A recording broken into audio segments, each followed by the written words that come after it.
Hello. If somebody could tell me in chat if they can hear me, that would be really cool.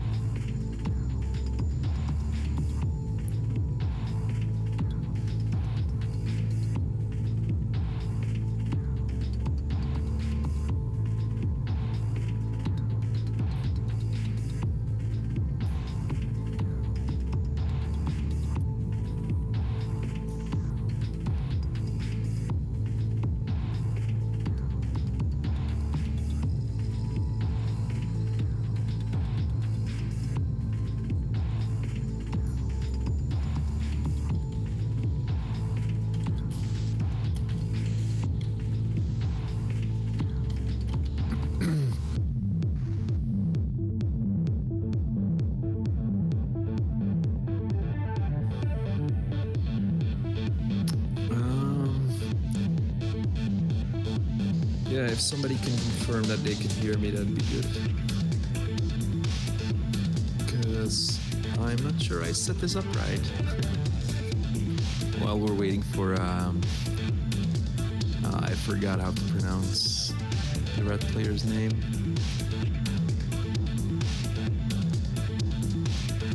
Nef something? Nef? I don't know, my Russian is bad.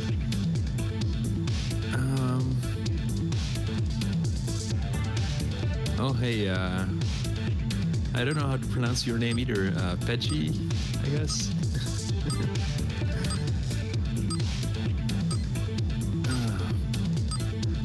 We've got some time to waste right now anyway, because a few boring matches. The game volume versus commentary volume is pretty high. Yeah, I can't do anything about that.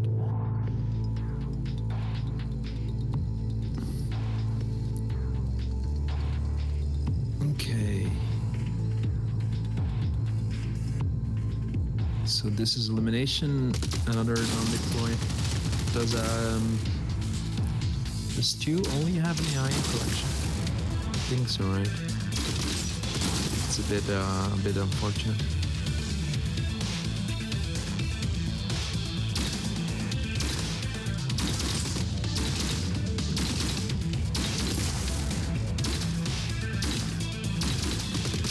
Yeah, I really like the idea of making it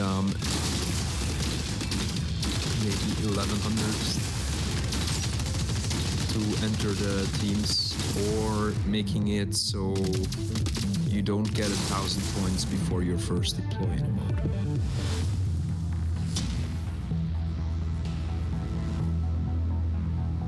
Like last season.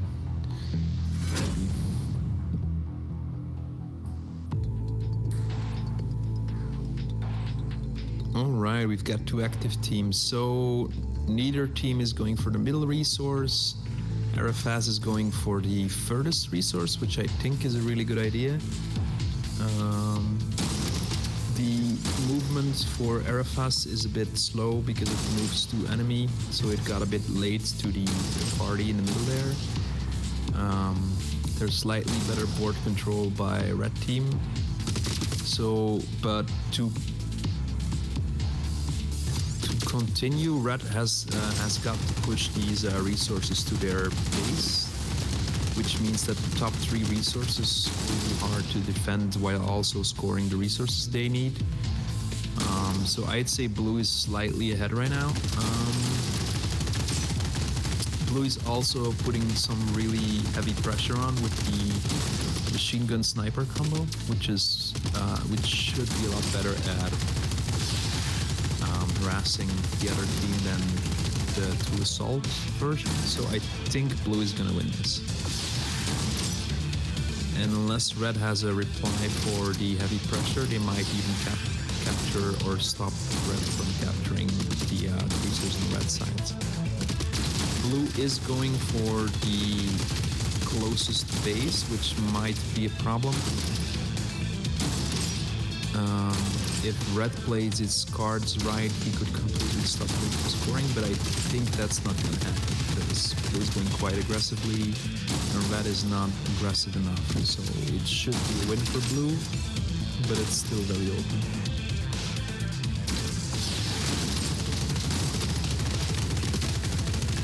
Now, on the other hand, red has managed to circle around blue to grab a resource, and it's fleeing with the resource, this is one of the rare moments where that probably was a good idea. But again, blue is way more aggressive in using its shotgun. It's way less skittish, so it's still blue winning. Especially since blue is now starting to push back the red team with only 3 bots versus 4. I think the red team is missing some pushing power. They're probably running a bit too much for collection. In collection, you usually only want to run at 0% shields, kinda. So if you look at that, red is running the assault, by the way, when it's still at 50% health, which is usually a bit too fast. But then again, if you only run at 0% shield, then your bots will die like a lot against the pushing teams. Red did manage to use the respawn time of blue to get a resource to the base, which with the time remaining might mean that red just managed to get the match from blue. Then again, blue is going for another one of those daring short-range score thingies. So yeah, and red is being pushed away. I don't think it's going to be red. It might be a draw at this point. While blue goes into a good defense of that one resource, which is a big problem for red. I think it's over now. Yeah. Well, if they kill the shotgun and then do a good job of... Yeah, that's not gonna work, assault bot. The assault bot just bravely going into the machine gun and the sniper combo. It's not gonna work out.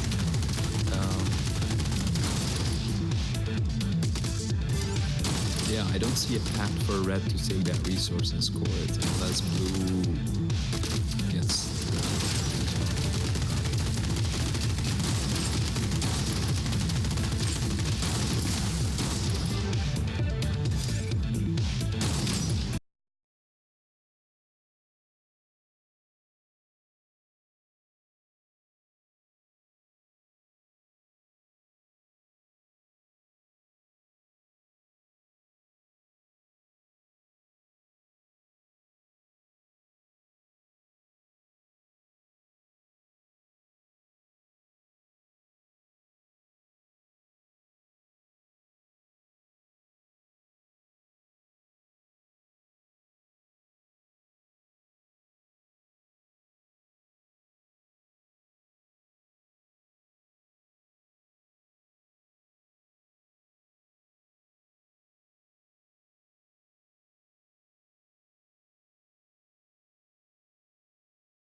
I usually get complaints that my mic is too loud.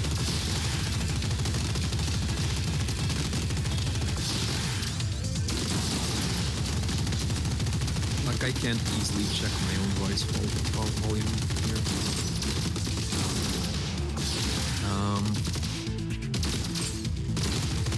Yeah, so what I was expecting basically with a low-level domination AI below 1000, Synergian is doing a decent enough job of pushing, but they're really not trying to go for the actual bases, so there's no actual scoring going on. Meanwhile, Arapass has basically 2 bases because they have 1 base plus 2 bots on that base. And now blue is going for that second base, so that should be game over for red at this point. They're going there with 3 bots, which is a lot. That might cause Synergian to... Well, no, they're nicely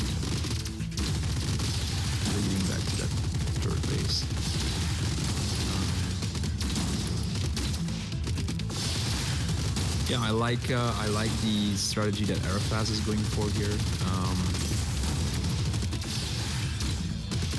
On the other hand, it seems like Synergian is, I think, almost out of luck, ending up with a lot of bots on the base, which might bite Arafaz, but I don't see Synergian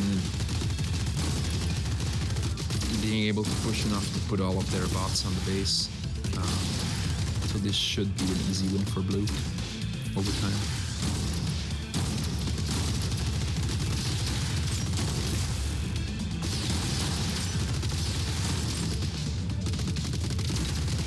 The team compositions are Synergian is running one of those teams with one of some classes where there's only one machine gun and one sniper. I'm not sure I understand that decision, because either the sniper is better or the machine gun is better, and then you want two of them. I don't see situations where you'd go, I only want one of this class. So the current meta seems to be to have no assault bots, but it seems like Arafaz also has one of teams with one shotgun and one machine gun, and that one I actually do understand a little bit, because with the way that you use your shotgun, it makes sense that you can do that job with one shotgun, which is basically really fast reactions to base stealing, etc. Move it around the map a lot. And you could do that with just one shotgun and give yourself an extra machine gun. I'm not sure why you want to go with two assault bots over two machine guns, but the extra mobility maybe. But then if you're going for a super mobile team, I would expect Arafaz to go with two assaults and two shotguns.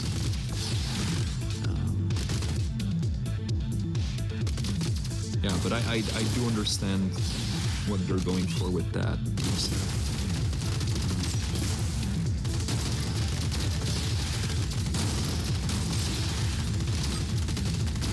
Yeah, I think Synergian just needs to find some way to get more bots on bases. Especially, like, it doesn't seem like they ever move towards a base, actually. They're always just moving towards enemies and pushing in. I think that might just be an elimination AI, and not an actual domination AI.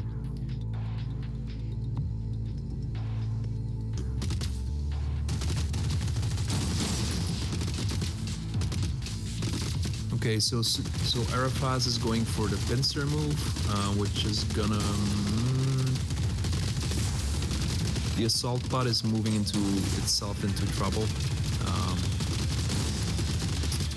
Yeah, Arafaz was going for the right thing and then sort of messed it up.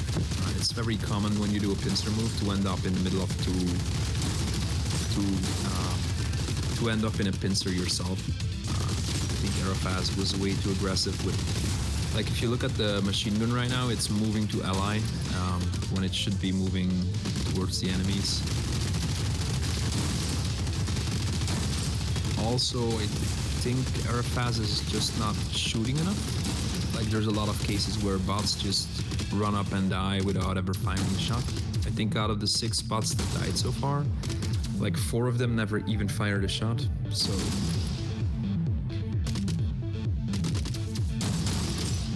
also, if you look at Arafaz's score, it's 1,000. So this is basically the very first AI they ever made, and then they probably never played elimination after that again. Or it's a ghost from the previous season, which I think is still a thing.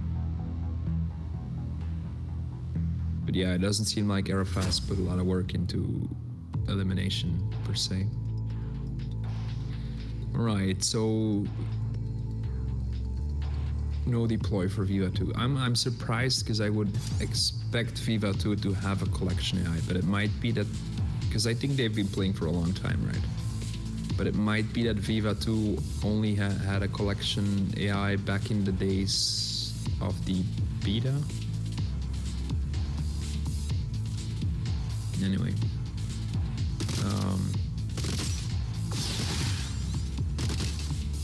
Not much to say about Idle Team, of course.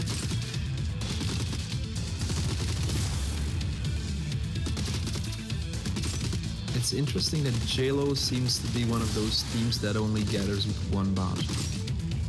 Like, those are a lot rarer these days. I think in the beta, when bots wouldn't respawn, a lot of players would run AIs with just one carry bot, which I never really liked myself, but that was the dominant meta. And in these days, it seems like the dominant meta is to use all of your bots for collecting or use 2 of your bots for collecting. A lot of people use all of the classes and then send the machine gun and sniper out to attack the enemy, and then use the other 2 mobile bots to go for resources.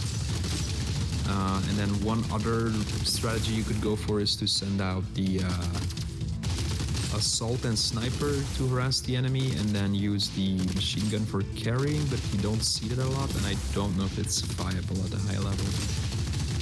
It probably is, because collection right now, I don't think there's an actual meta yet. Like, everybody is trying all sorts of stuff and it all counters each other, so it's really messy.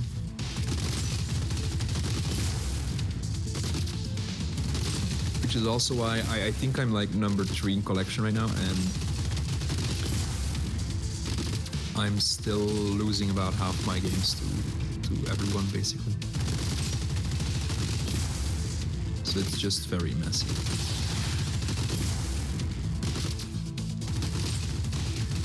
Man. Like, if I was 5 points ahead, maybe I'd try collecting with more than one bot. I'm not sure what JLo is trying to do here.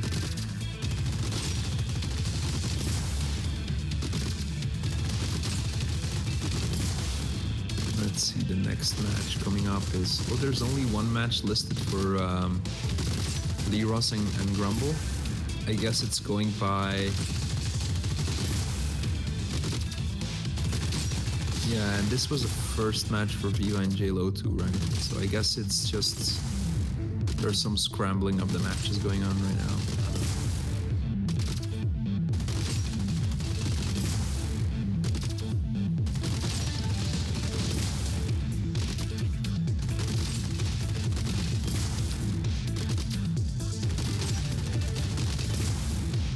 Wait, no, there's one more Viva JLo match coming up, I see. Yeah, elimination, where Viva should be the heavy favorite this time around. And then it's on to Lero's Grumble.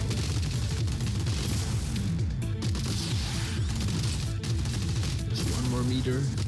Victory. It's funny how when you're watching players that aren't you always get the victory sign, no matter who wins.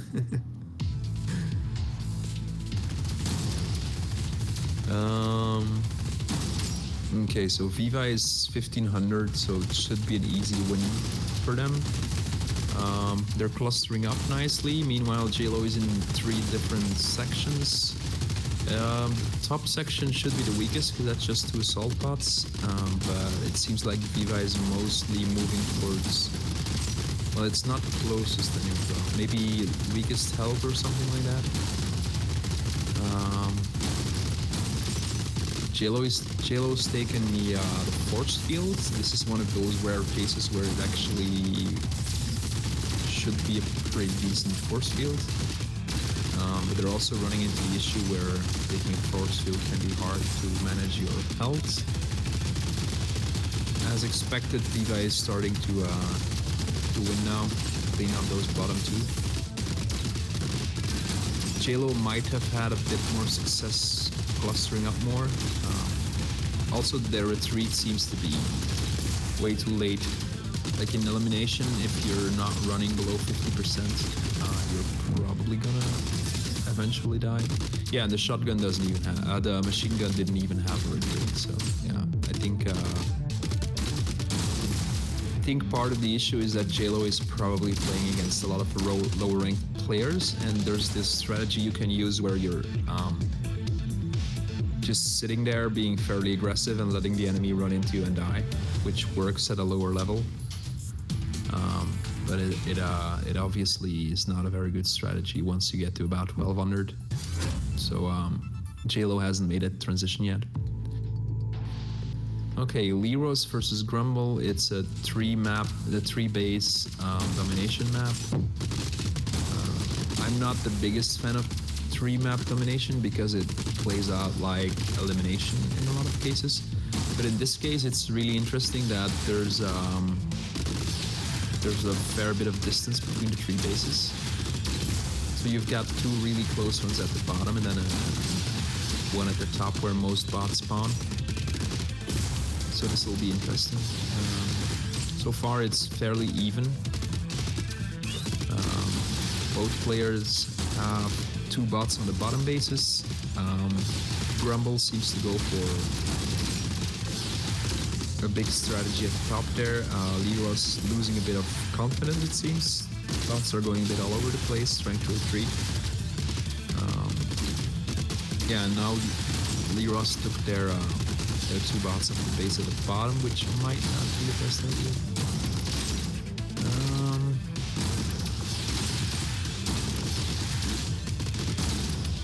Yeah, anything can still happen, but it seems like Grumble might have this. It's just more put together. And I think that Leros is really struggling with the fact that bots are starting to respawn within range of Grumble. Because there's just too much retreat going on.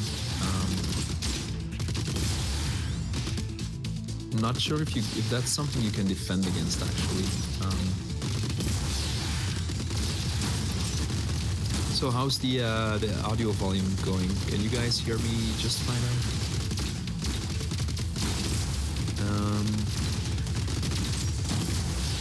Yeah, I think Leros is gonna get stuck in that corner. I don't see them getting out of the corner anytime soon. It's just gonna be I spawn, I die over and over again. That said, at some point they will do enough damage to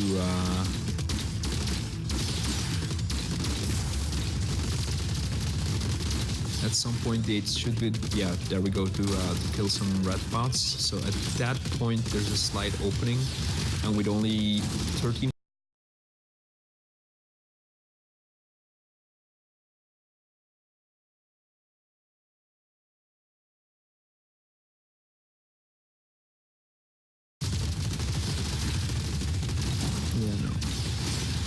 lost again. So yeah, it should be Grumble, because this second wave of bots from Grumble should be able to push up to about 20 or 30 points ahead. And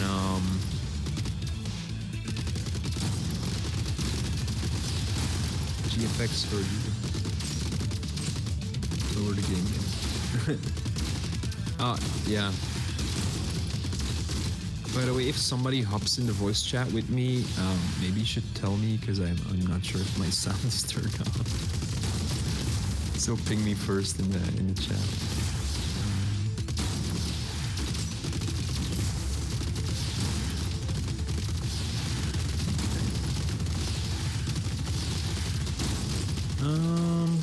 It seems like Leros is hanging on to about a 20-point difference. But unless they're just starting to route the red AI right now, I don't see what you could do with it. Maybe if they take that bottom base and put 2 bots on there, and then repay the favor of spawn killing, but I don't know.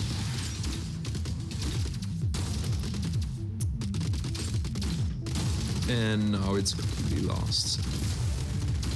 Like, I don't know how many points you can make up for in a minute, but it's not 20. It's about 5 probably.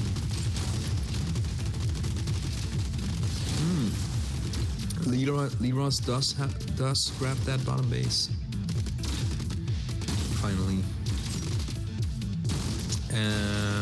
The sniper should probably not be firing at the top bots. Yeah, it's just not enough concerted effort from Leros's part. Grumble is doing really well in this matchup, but I'm not sure if it's because Grumble has a really good AI. I think it's also mostly because of how the spawn points are placed, making Grumble run directly to where they need to go.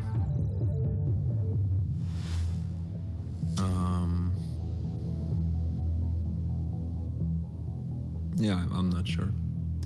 Okay, so next up is Chaos AI, it seems, versus D-Dagger. In collection, these scores are close enough that it should be dead even. D-Dagger is probably gonna have a slightly more polished strategy going in. It seems like D-Dagger has one of those annoyance shotguns, which is kind of like Mons Pubis's machine gun. But basically you just put your shotgun in the enemy half at all times. I think it's viable. I think it's pretty viable. But it seems like it's also not super tuned, so it might just die too much. Chaos AI is going for like a big center presence here. I think it's mostly because they're just running to closest enemy, so they might lose that center position at some point. They're also slightly too pushy, not shooty enough, causing them to die a lot. D-Dagger is cleaning it up, and they should have a nice enough path to score this.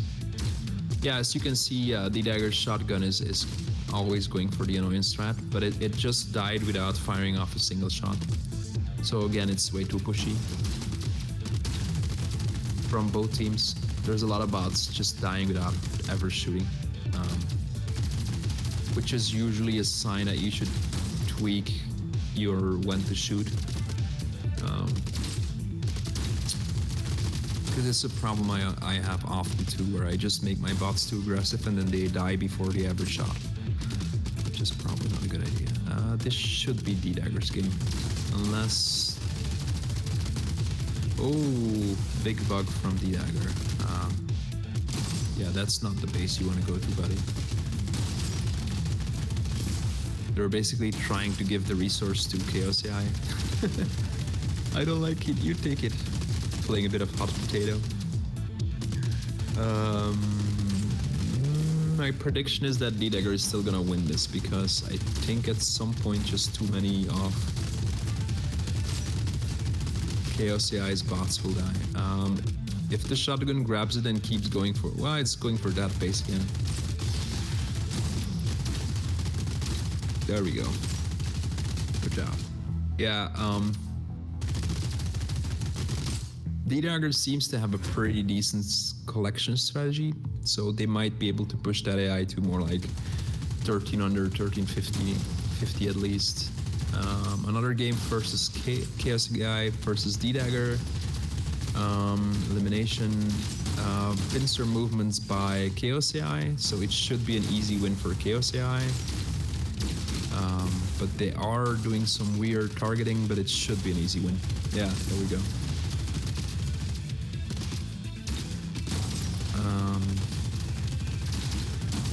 The assault from Chaos AI should be dying there because it's all alone, but D-Dagger is running from it. So it seems like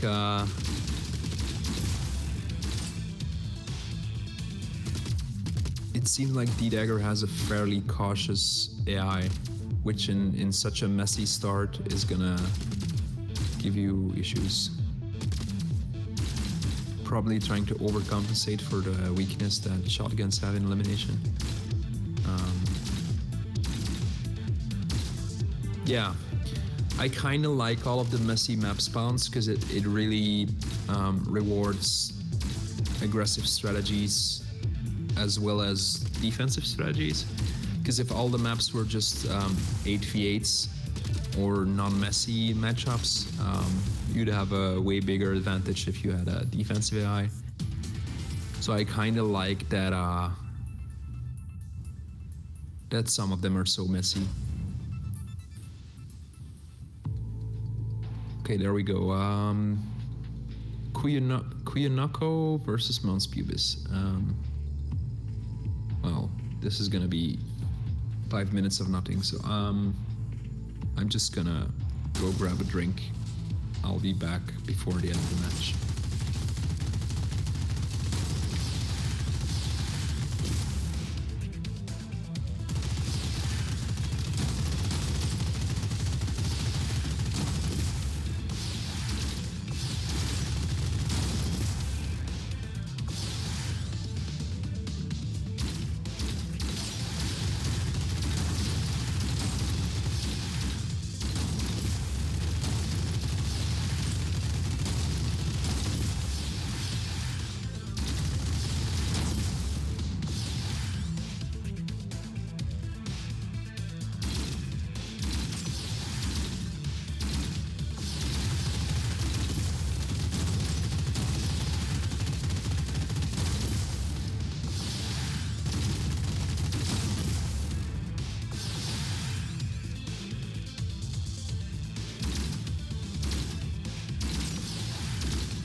All right.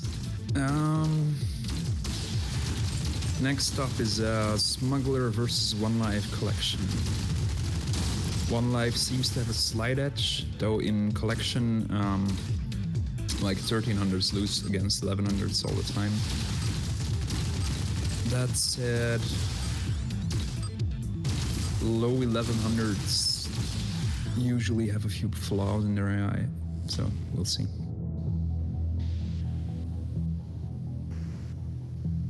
it depends on how many resources there are. If there's a lot of resources, often, there's a lot of resources and they're spread out. So both teams do seem to go for the center resource.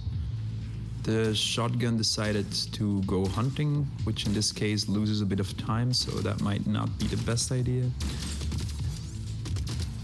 The sniper is a bit quick to shoot. One Life is a bit skittish with his shotgun.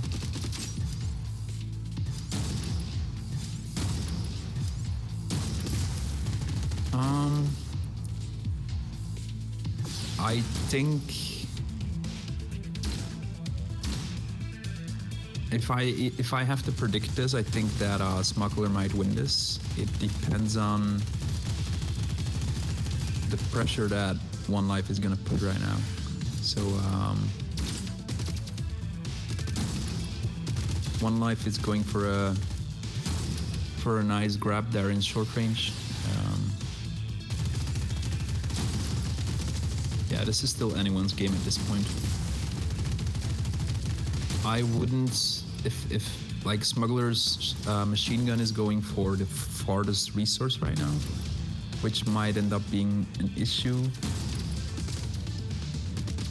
I mean, it all depends. Yeah, One Life is starting to go for the bottom resources now, so it might... does he have enough time? Nice move by Smuggler, moving into the shotgun right now. Let's see, let's try to calculate this. I think Smuggler is gonna be just barely too late right now. So it should be One Life, but it's gonna be fairly close. One Life is getting bugged up at the top with the sniper. Smuggler does have that nice shotgun there to stop the easy score from happening. And he might kill One Life there. One Life loses second bot, and he might lose a third bot here. Yep. So at this point, Smuggler is indeed positioned very well to take the match. Smuggler is also running one of those annoyance shotguns, kind of like Mons Pubis machine gun. The assault takes it, which is probably the luckier option, because it means that your machine gun can do point defense for the assault there. Though if the machine gun had grabbed it, it would have scored faster, so that would also work.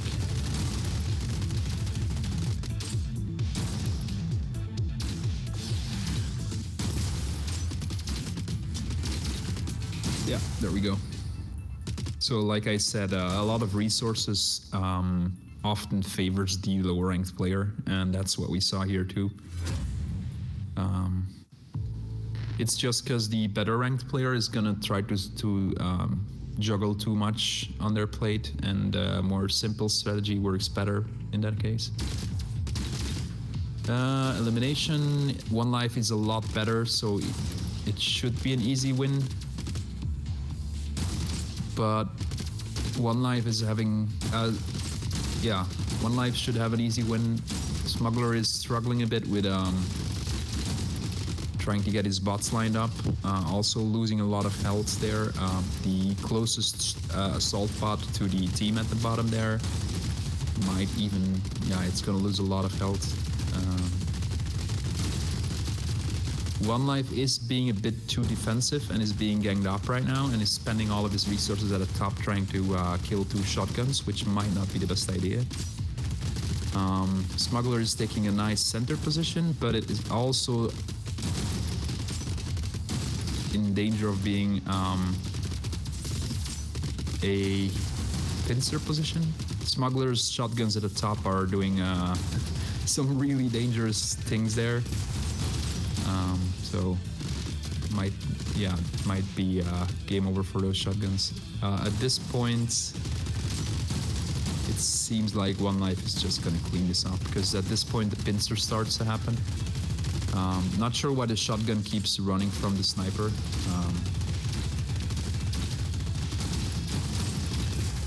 It should clean up the sniper now.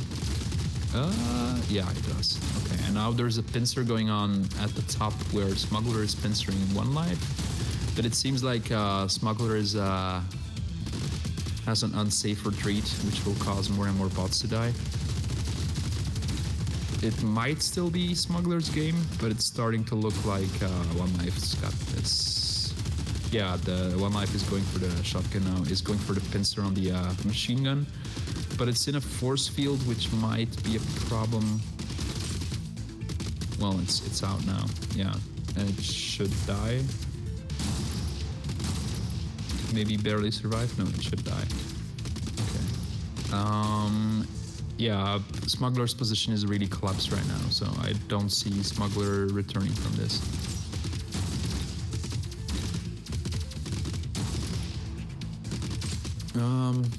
There's a slight pincer going on from Smuggler, but I don't think he'll be able to capitalize on it.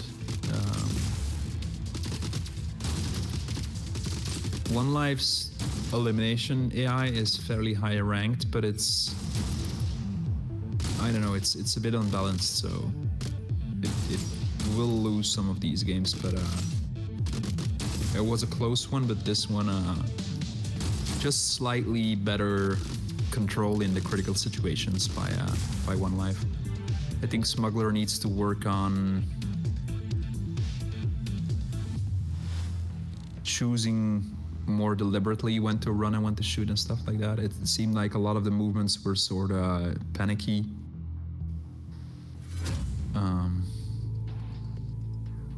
Nice use of a force field again, so for what it's worth. N2 versus Turn JP. It should be an easy win for Turn JP in terms of ELO scores, but I think that N2's domination AI is fairly underrated. So it seems about equal right now. Both being able to capture a base, putting some bots on there. Turn JP is trying to capture the top one. The shotgun going back and forth is something that I've also ended up with in some cases with my AI. It's when you try to go, if you leave the base, you go to the center of the base and then leave it again and go to the center, and it's a good way to try and make sure that your bots are facing the right way. Turn JP is doing slightly better than N2 right now, but yeah, and especially taking that third base. So, but N2 has a really good shooting AI, so it might be able to push Turn JP off these bases. Then again, Turn JP is a really solid player, so it might not work. I don't see N2 grabbing the top base, which might be a problem. So this might just be a really bad situation for N2. I don't see N2 winning this. Yeah, and you see more of the flipping back and forth behavior by Turn JP. N2 might be able to. Turn JP is gonna just deny it. Okay, no, N2 might be able to just sit there and take a base.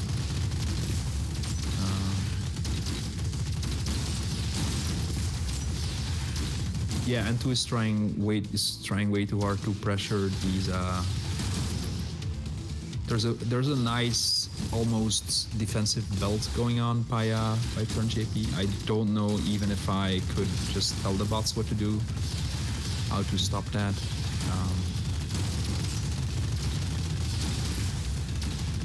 So that's a really tough situation. I don't see N2 returning from this. Besides the fact that returning from a 40-point difference is almost impossible to start with. N2 is going to lose the machine gun at the top too, I think.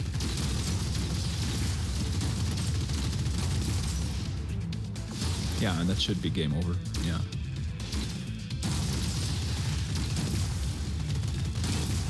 Yeah, combination of bit of an unlucky map for for N2, given the strategies they're both going for. And a 3-base domination map is always just hard to deal with.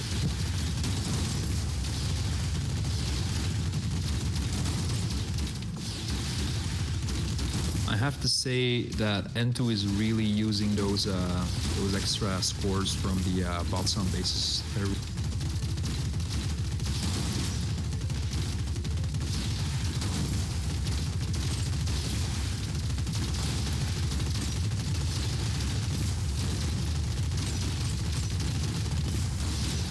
Okay, next up is Elephant Monkey versus AI in domination. AI is a fair bit better than Elephant Monkey in domination, I think, but AI doesn't seem to have really actively improved their AIs in a while. So Elephant Monkey has been working hard. So Elephant Monkey might be better adjusted to the meta.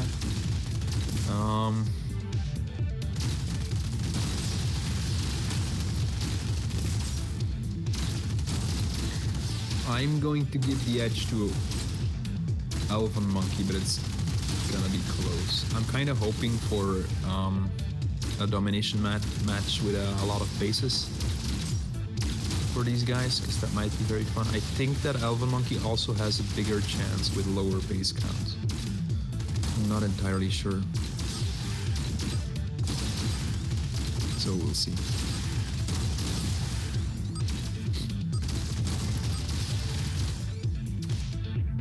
And then after that, it's Rainin versus Token.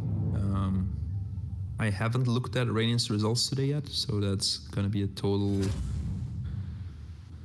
surprise for me. I've watched some games, but none that we've seen so far. Okay, so Elephant Monkey versus AI. It's a spread 3 base map.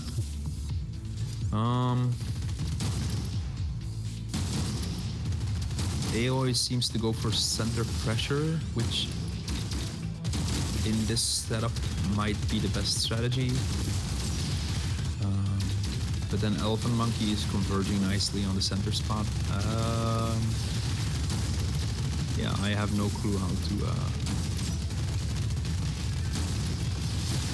judge this.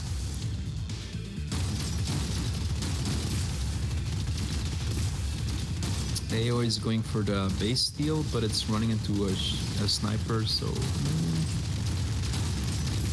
I think this is the point where AOI really has to start thinking about that bottom base. Yeah, there we go.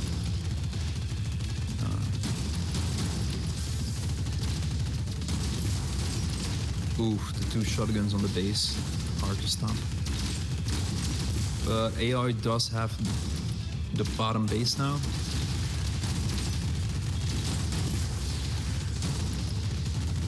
To score from.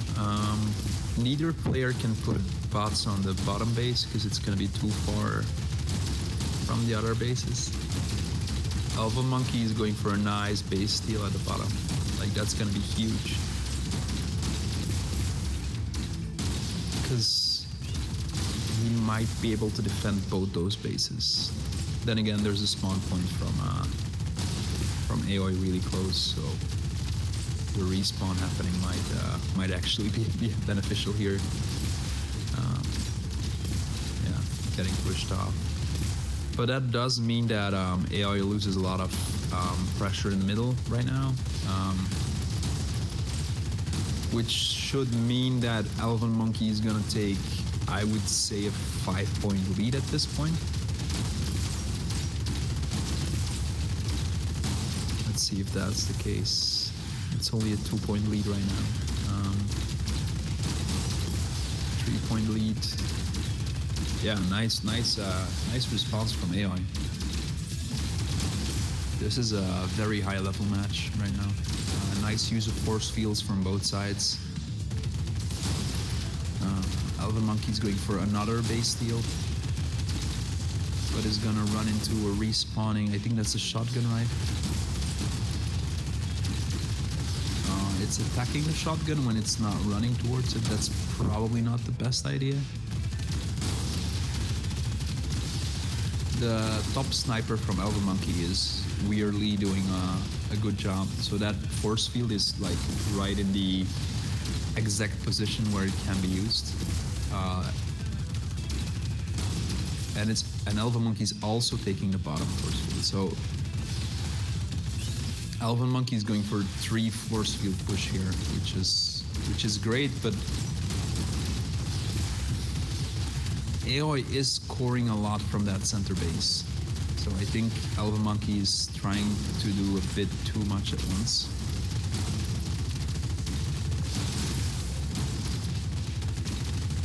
Like, I think Elven Monkey has a score problem here.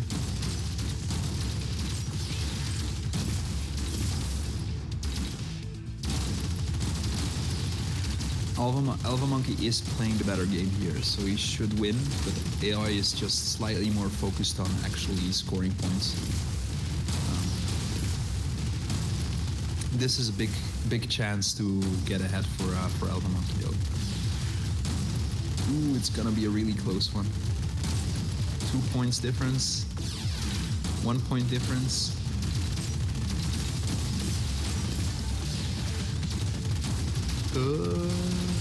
Yeah, we're all tied. Elven Monkey pulls ahead. Oh, this is gonna be really close. It's a dead tie right now. AOI is trying to get more scores off. It's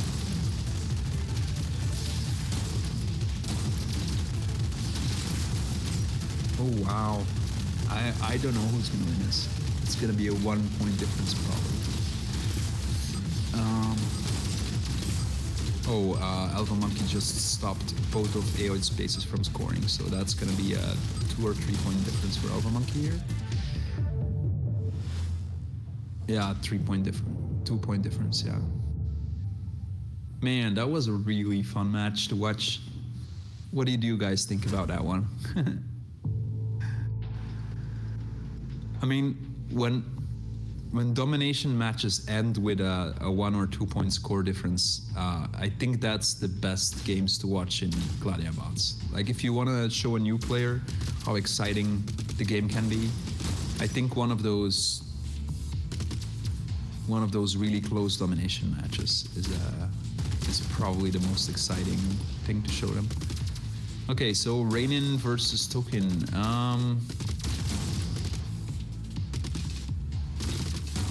I mean, can you ever say that it's not gonna be Rainin?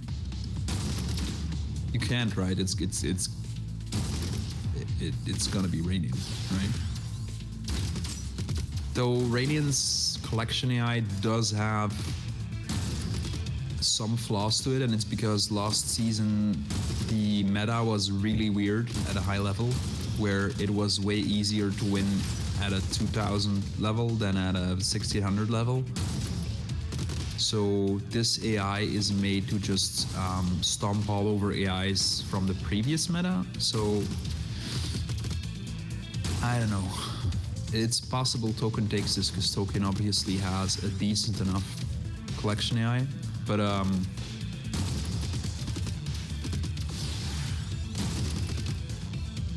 let's see. So there's those 2 resources near the edges that have to be scored. Right? Token is sending 2 bots to go for those. That might not be the right decision because now you're losing the center, and now Rainin just has a big chance to score that crucial deciding resource, and he's successfully going to defend it. So yeah, it's just gonna be Rainin. Is anybody surprised here?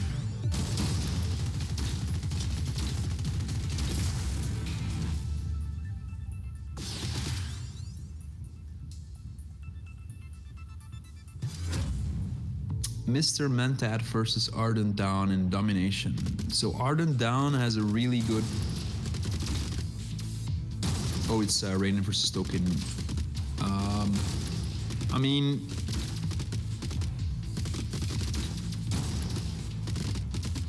it seems like when the game auto deploys an AI, it picks the ghost rating instead of the player rating, because rating's never been that highly rated in elimination, I don't think. So I think this is just the rating of the ghost instead, I guess. I don't know. It's weird. But yeah, massive advantage for Rainin again, and there's a pincer going on also, so.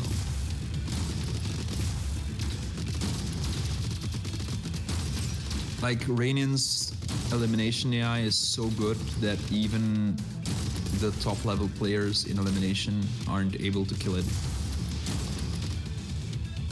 more than 10% of the time, if that. And then if they at some point figure out how to counter Rainin specifically, it's just a waiting game until the next time they play. And then it's because it's hard to challenge Rainin, because Rainin only has to care about the 5 or 6 players directly in their vicinity. So what happens a lot is that if you find a counter versus Rainin, that hole gets fixed straight away. But it also means that Rainin is maybe sometimes a bit weak against lower level players who might be having a weird strategy. Okay, so Ardent down versus Mr. Mantad in domination. Ardent down is probably still using the last season's domination meta. So it should slightly favor Mr. Mantad, but I don't know if Mr. Mantad has a competent AI. So we'll have to wait and see. So both teams seem to be doing about equally well. Arden Down seems to have put a nice machine gun on the base, but it might be accidental. And it might be walking out of the base, yeah. Because it's the old meta, right? Slightly better pressure from Arden Down. And I think that if Arden Dawn gets all 3 bases, it might become really tough for Mr. Mantad. Because at that point, Arden Dawn can just muscle in.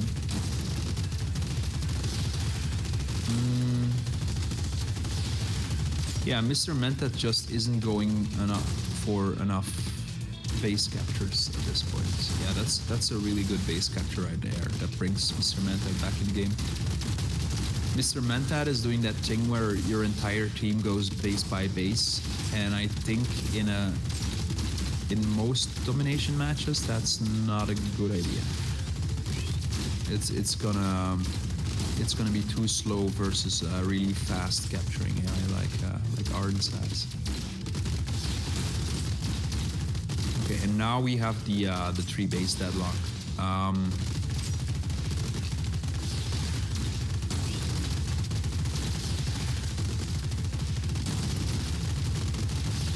Yeah, I don't see where the victory path is for Mr. Mantad here. Because it's always going to be I capture 1 base and Ardent captures it right back. So Ardent is already going for that 3rd base. So the moment they leave it, Ardent's going to muscle in. Now though, there is a 2 base versus 1 in favor of Mr. Mantad. So that gives Mr. Mantad a shot at victory. They're also pushing away on the 3rd base, but end up in a pincer. Yeah, it's really tough to grab that left base there because Arden Dawn has point so close to it, and it's two machine guns. So that base is basically almost impossible to grab, but it's almost impossible to detect something like that. I've been working on a sub AI that basically tags the closest bases to enemy on the very first tick, so you kind of know like these are the bases that get the most reinforcements. but that's about as good as you could do.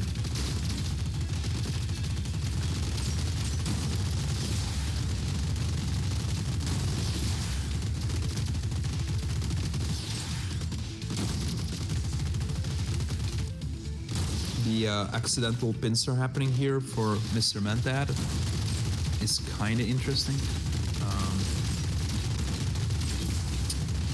But again, I don't see Mr. Mentad holding 2 bases at once for an extended period of time with the strategy they're going for. So, and 20 points difference, 1 minute and 10 seconds left. That should be game over. Let's see, next match and the match after that, I think... Wait, I think Bruno deployed something in Domination now, right? But then after that, it's a Scuzzle that's going to be an idle match. We'll have to wait.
Okay, it seems like Bruno does have domination. Yeah, both players are going for some quick scores first. Grubhot seems to have a slightly more aggressive strategy. Not sure if that matters.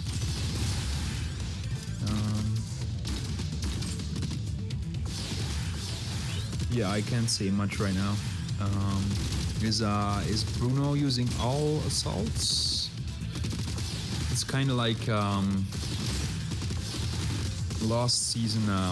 Craftly also used all assaults in domination, and you would expect that to be a really bad strategy, but somehow it was really viable and really annoying to fight against. So might be onto something.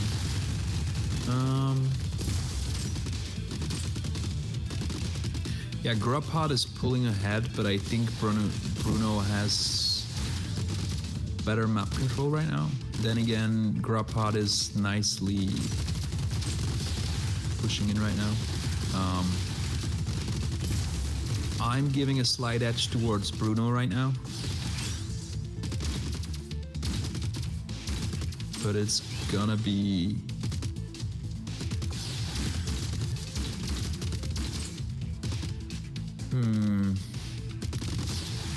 Bruno is gonna run into an issue where maybe he doesn't have enough bases.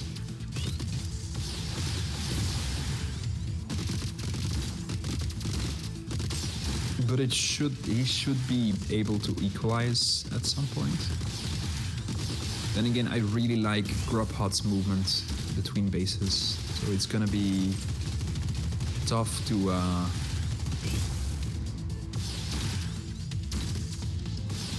equalize.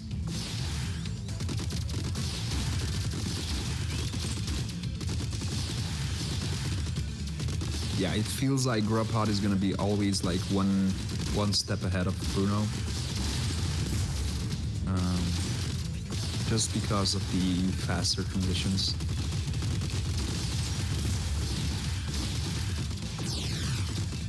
So I think Grubhot is gonna take this match.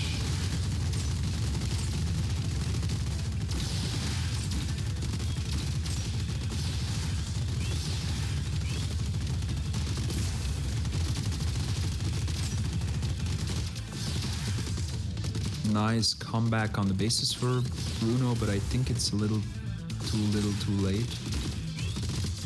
Because Grubhut is probably going to grab that base and then maybe even the base on the right there.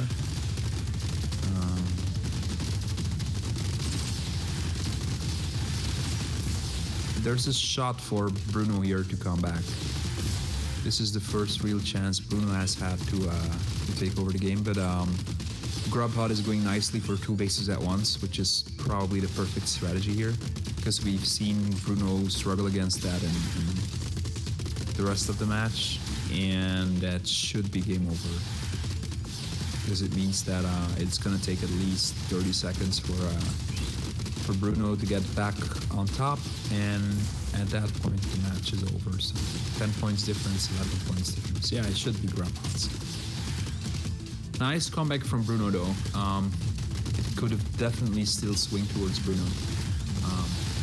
Yeah. So the next match is gonna be a 5-minute break, I guess, and then the match after that is gonna be Common Pigeon versus Scuzzle in elimination. I don't know which players beat Scuzzle in elimination, but it's not a lot of them. It's maybe Rainin,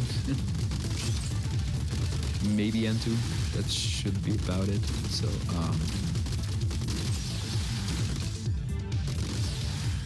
yeah, then we have Ikode against David Liss W. Domination. Should be Ikode's game. JBDB versus Failiarts. Yeah, that's gonna be an interesting one. I think Failiart and JBDB are also fairly close in the rankings for their team, so that's a really important match for them. Yeah, so this should be a no deploy for Scuzzle, as we can see. I wonder why Scuzzle does have bot skins if it's an empty AI.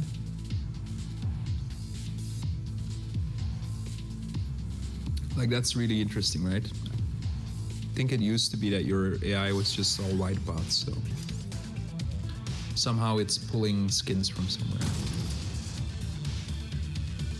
I'm going to take a quick break before we get back with the really exciting elimination.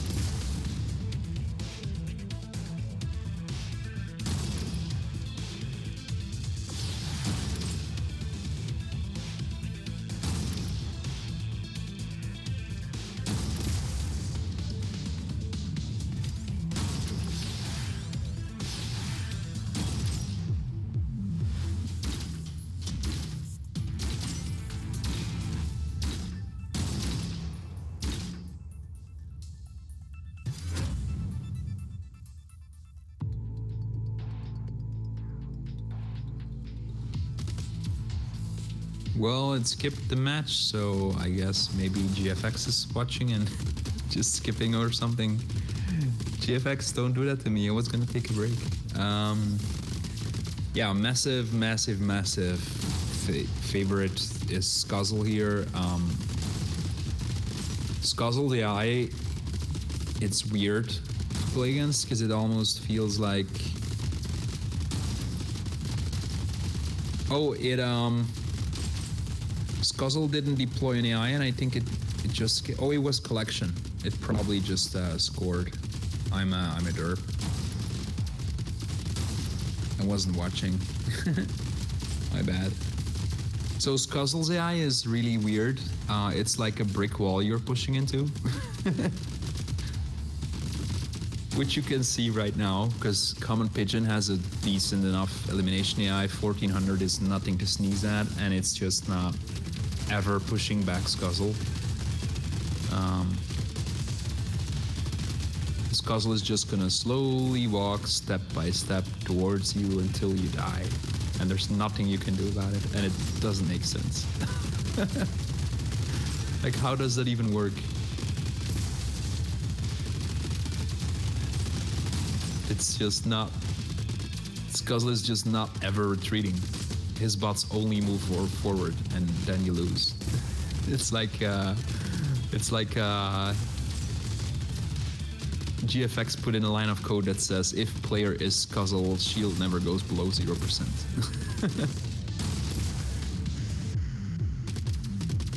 And the funny part is that Skuzzle actually put their AI on the Discord, most of the important bits. So you could just copy that AI, but I think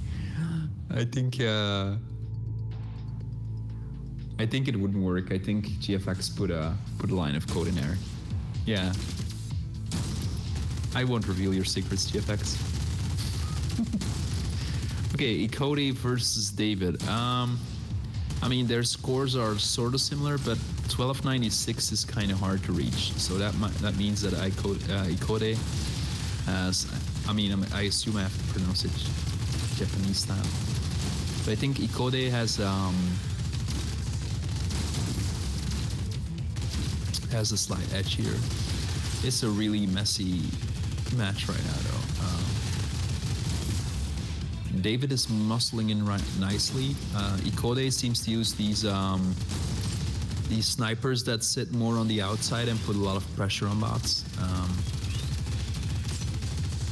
Ikode is ahead right now, but I'm not sure why. Because it's, yeah, I don't know. Maybe some base denial going on. David is about to overtake Ikode though.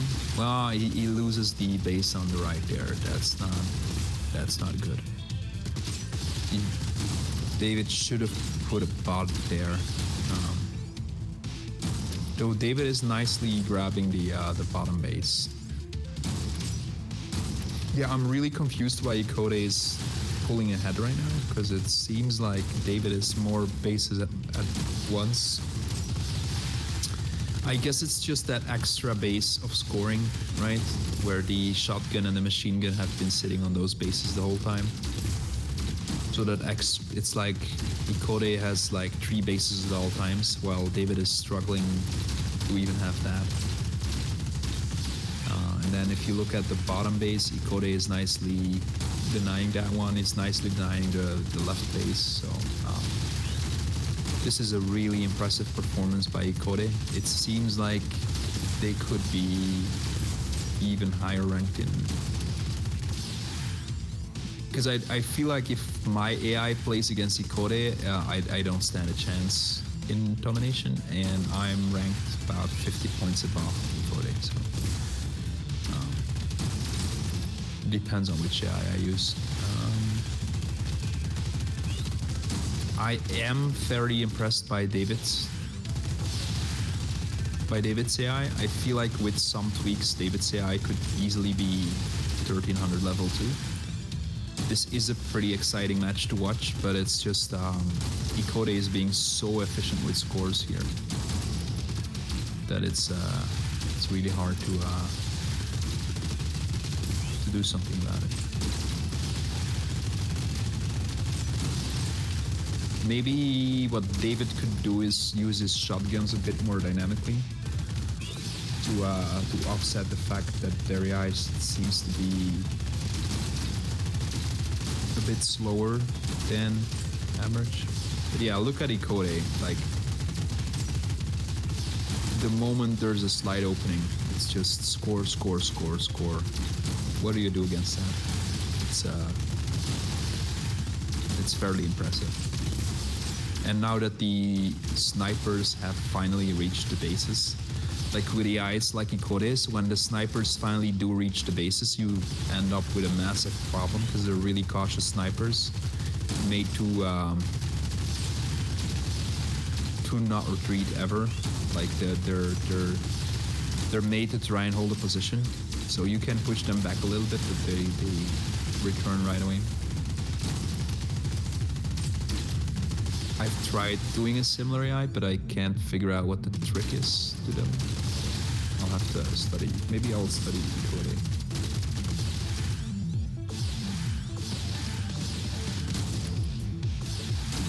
Yeah, and even though it's a really close match and David has been fighting like a lion, we have a 30 points difference, which is pretty impressive if you ask me. It does seem like David has these points where, like right now, where his AI seems to just crumble, and then Ikode's efficiency with scoring seems to really punish those moments.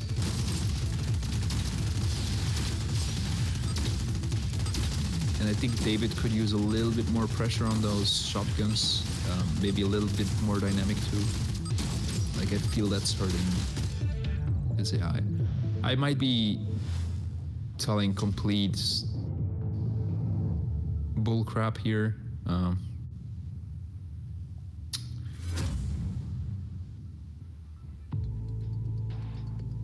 Because if I knew all the answers to domination, I would be higher ranked than I am. Valiard, ChibDB. So these guys are, I think they're mostly at the same score in the tournament right now. So the winner of this matchup is really important.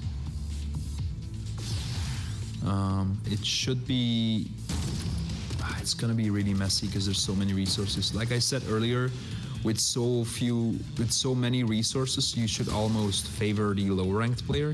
So I would almost want, if I was a betting man, I would put my money on Valiard, which is a weird thing to say, but it's just with so many resources, these really simple spread out and conquer strategies that low-level players seem to use,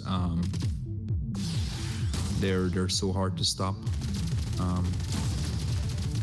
While also having an AI that does well against the high-level players.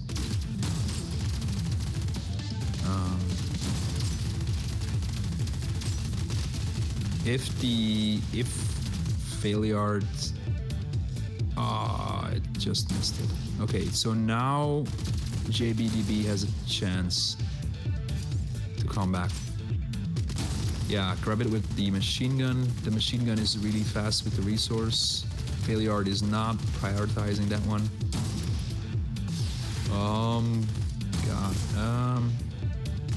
Are those assaults at the top enough to stop JBDB from scoring?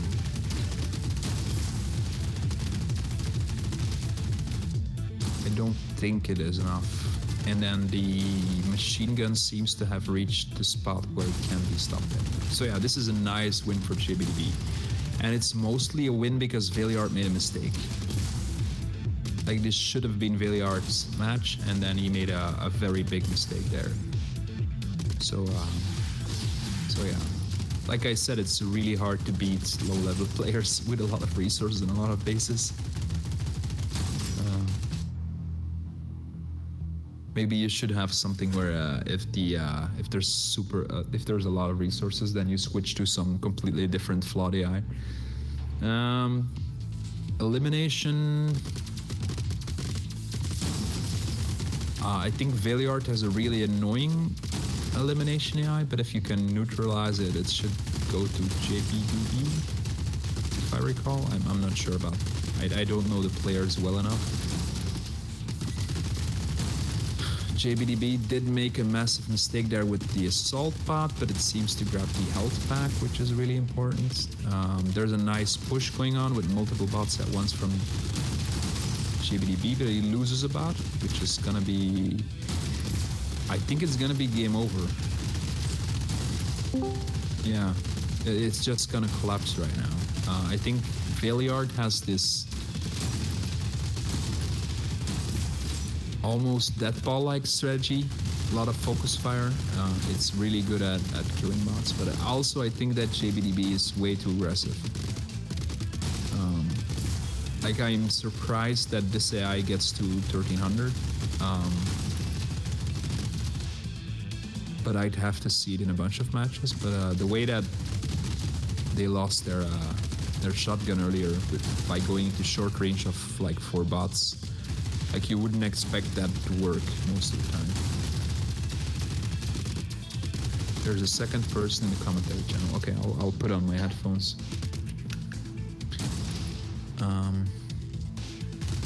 Let's see who it is. Oh, it's Fade. Hey Fade, are you actually there or just listening in? Yeah, it's Fade, but he doesn't seem to be saying anything. Or he might have been trying to say something, but I was talking over him. We'll see. Next up is Amiga versus Revenge. Revenge has been really improving a lot during the tournament, so he's probably a bit underrated, if anything. Amiga is also maybe a bit underrated, if anything. So it's gonna be an interesting match. I saw some talk on the Discord earlier that that the matches were interesting, but I haven't seen them yet, so let's see.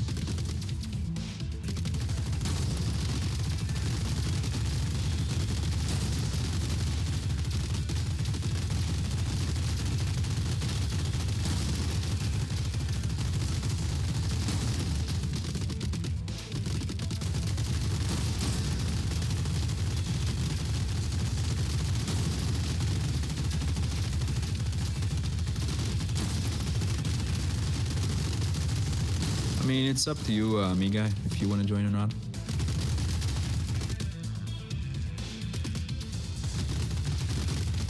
The more the merrier.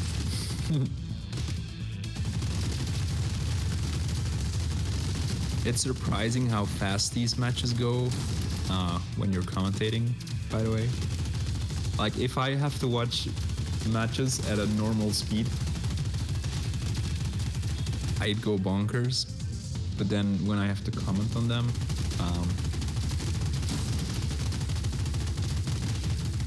it goes so fast. It's funny.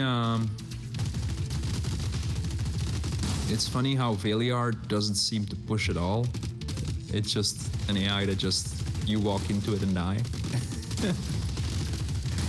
If Skuzzle is a concrete wall or a brick wall that you run into, then Valiard is like a spiked trap or something, like a wall of spearmen that you run into.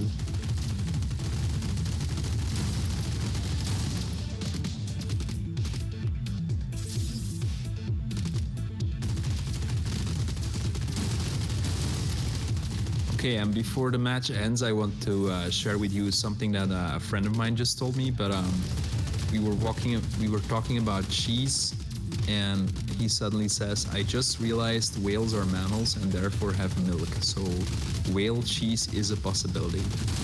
There you go. That should drastically improve your day, knowing that whale cheese could be a thing. So Chad, would you eat whale cheese when offered?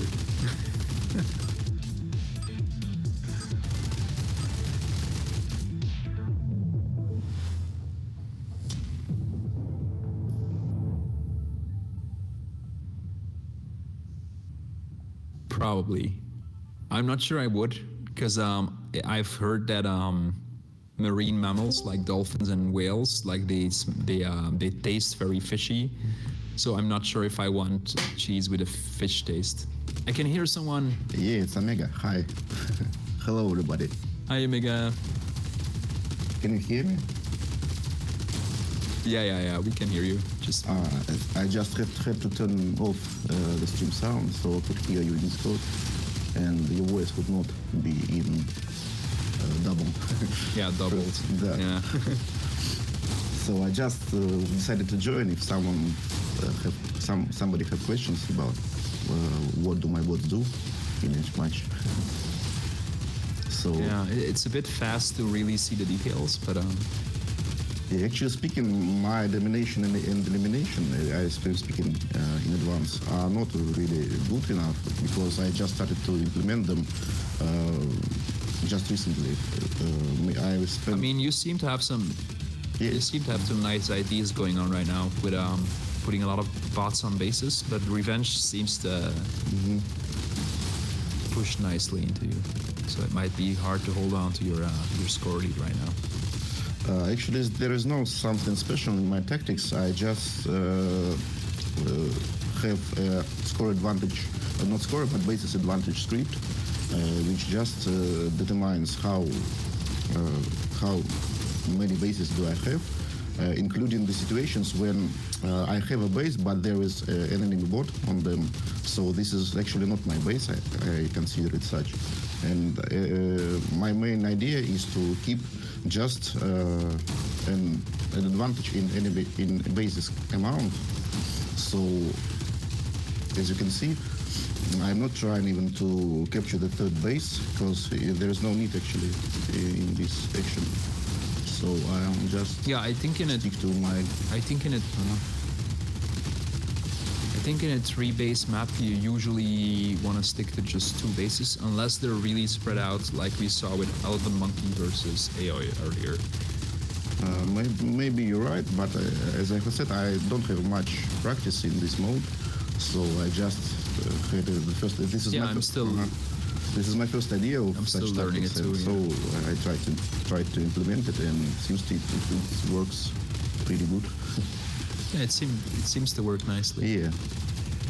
Not always, but Revenge has some nice pressure going, but he can't follow up on it. So there's just not enough push to it, not enough bites. Yeah, and also the key point in domination, as I've learned, is to try to stay on the base as much as you can, unless you are really need to capture another base or something like that. Because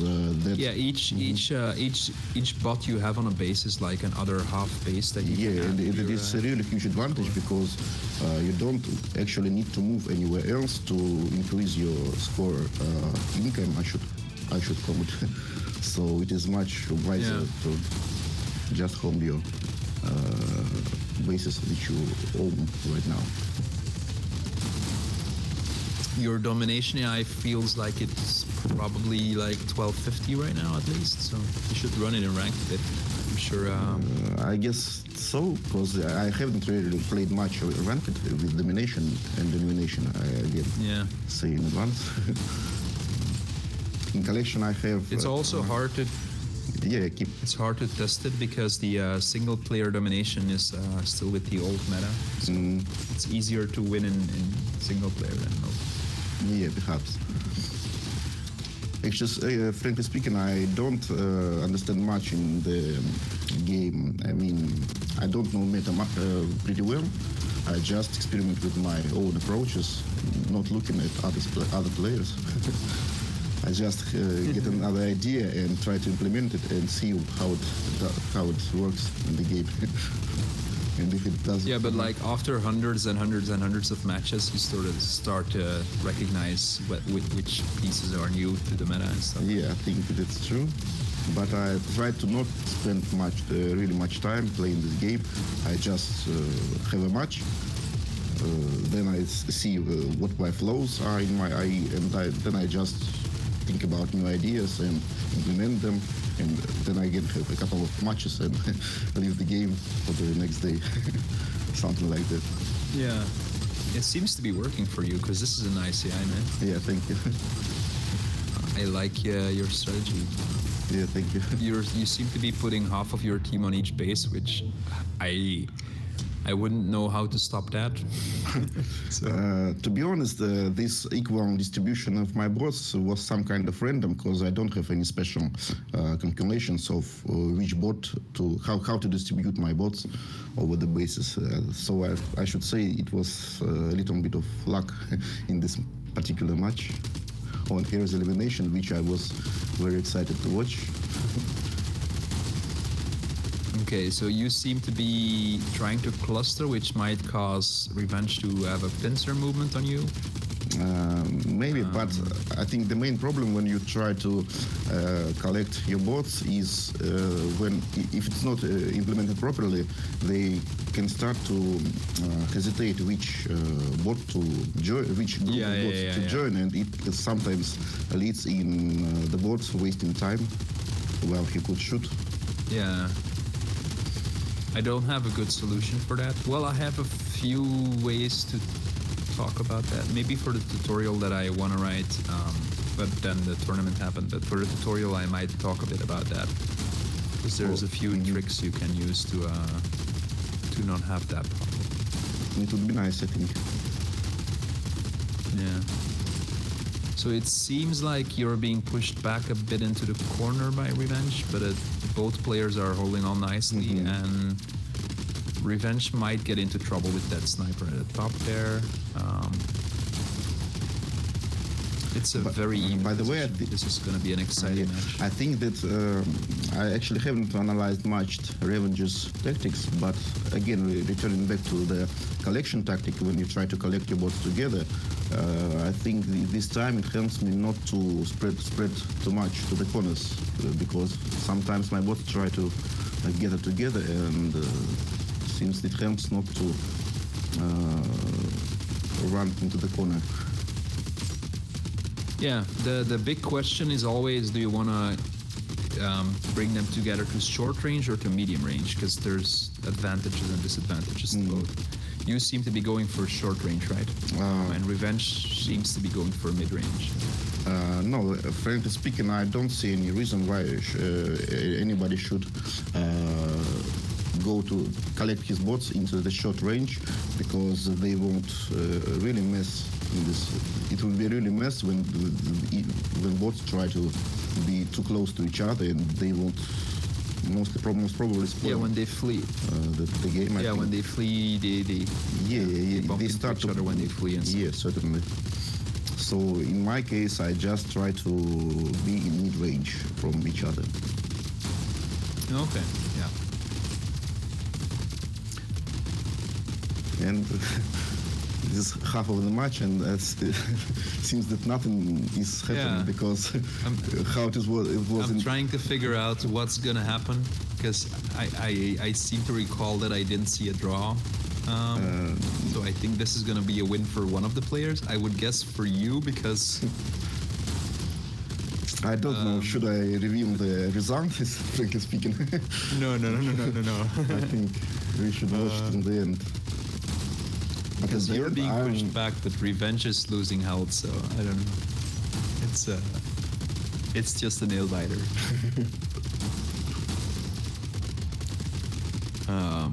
By the way, if I can give a little tip to your AI, Revenge's sniper right now is not in medium range of any allies. So you might have to have some code where you push into that bot at that point, because a sniper by itself is really weak. If you can get to medium range with two bots, it's basically dead, or even with one bot. So when you see a bot alone by itself, maybe you should put a little bit more pressure on a bot. Perhaps you're right. And to be honest, I have a little bit of pushing tactics when I have a group of bots to stick together. Some of them will try eventually to make some step forward in hope that they would push the enemy a little bit backwards. And the more advantage I have, the more aggressive my bots should theoretically be, I should say. So, if, for example, if I have a 2 points advantage, or even 3, or even more, my assaults will you're using the game score for the advantage calculations. In this mode, And I use. Because I'm a big fan, as you know, of using the bots you can see around you as the score. I had an idea just before today's tournament to take into account the amount of bots, amount of bots which are fighting nearby, but I had no time to implement this feature. Yeah, I just realized you never look at other people's AIs, right? So you haven't seen the way that I solved that. Yeah, okay. Yeah, I'm a big fan of that system, so it's fun to play around with. It's strange that we didn't see collection much. Is it a No, the matches seems to be a bit. Yeah, there are always 2 matches and then another match. I didn't pay attention to this. Yeah. Okay. Or even one match. My next collection match. I don't know when it will be. Okay. So, thank you for the commentaries. I think I should go, because I don't think I can last long in such kind of activity. I just want to comment my matches, and I hope I could explain some of the things which my bots were doing. It was a lot of fun to commentate again. Yeah, and it is a huge, great pleasure to hear commentaries in such streams, because This game is really awesome. Yeah, it's a lot of fun, right? Yeah, and You should go back and look at the. We have a commentary stream for the last domination tournament, which is also a lot of fun to listen. oh, I haven't seen it yet. I haven't seen it. I'll link it. I'll link it to Okay, you. thank you. Okay, if I am be there, I think I will join again if my match will be in the queue. But I don't know when Okay. it will happen. Okay. Okay, bye to everyone. I'll be in chat. Most probably. Okay. Yeah. Connected. See you, man.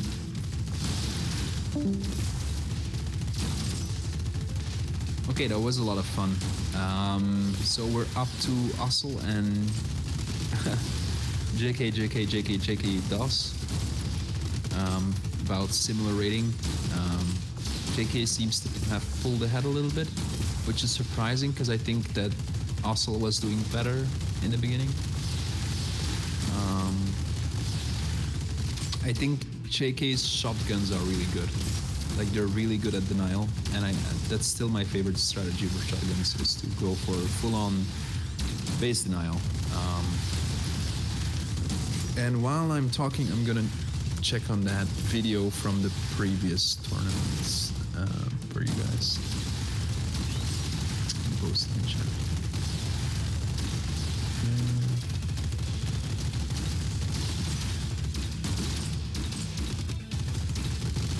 Found it. Yeah.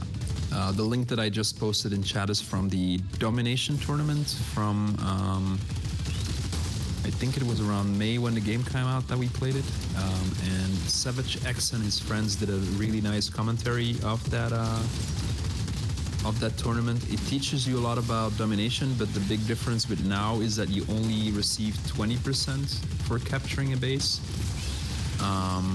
which means that people put a lot less bots on bases than they do now. And another difference is that at the start of the tournament, force fields worked slightly differently from the way they work now, which meant that in the old system you had a lot more advantage by putting a sniper in your force field, and now you have a lot more advantage by putting a machine gun in your force field.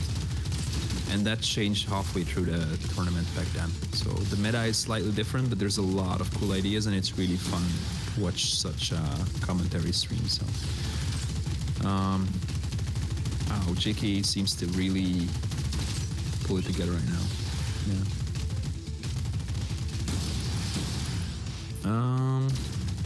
We're gonna see another match of these two next, elimination, where Ussel has a really low score, so unless they've been improving in the background, it should be an easy win for JK there too. So that might be JK might win the best of 3 here. Really impressive performance by JK. Their AI again doesn't feel like a 1200, like an 1150 AI for domination, so might be fairly underrated. Maybe they're also playing a lot because of the tournament. I haven't checked. Ussel is a 1300 AI, but it doesn't seem to do anything wrong. So this might just be a really bad matchup for Ussel, which happens a lot in domination. Really nice match to watch.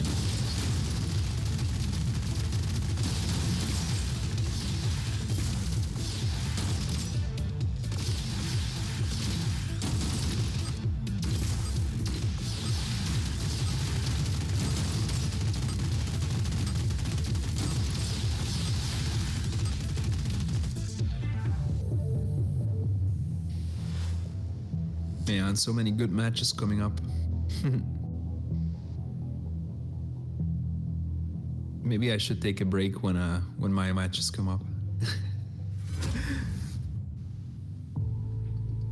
Okay, so elimination. This might be a really short one.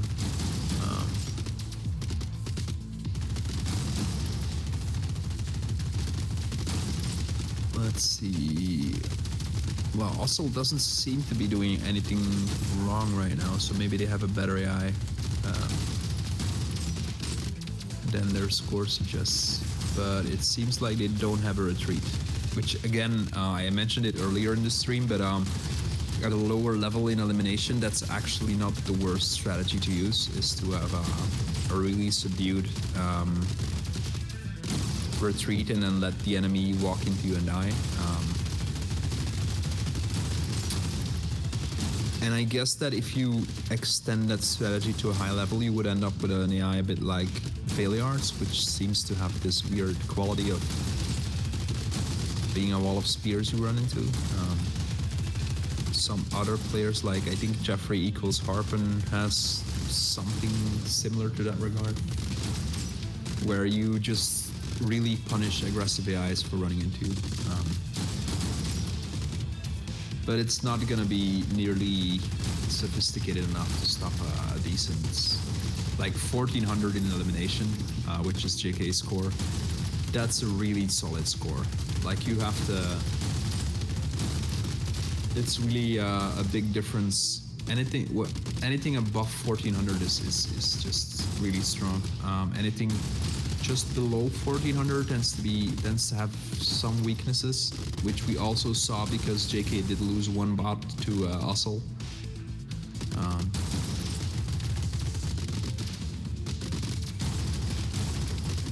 But yeah.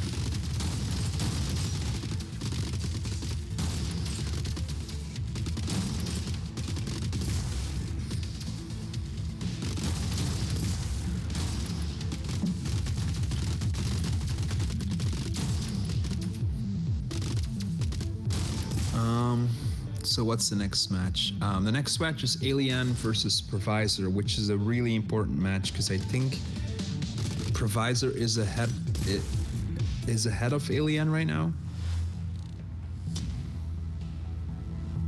or they're equal. In any case, like the result of Alien Provisor will be very important to decide which players from Green Team go to the finals. I think Alien lost one and Provisor didn't, so I think Alien is with their back against the wall, trying to win this one.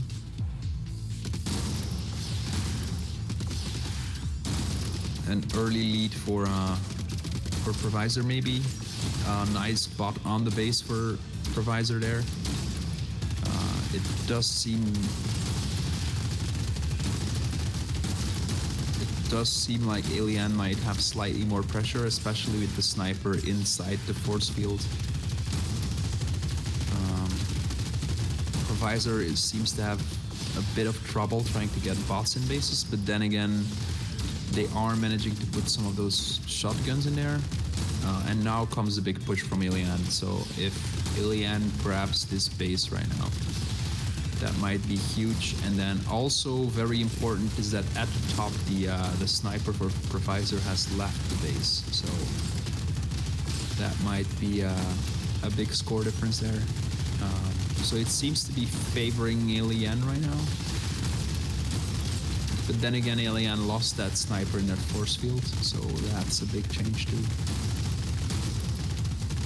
A lot of health damage right now for Alien's bots. They seem to be pushed back a little bit. And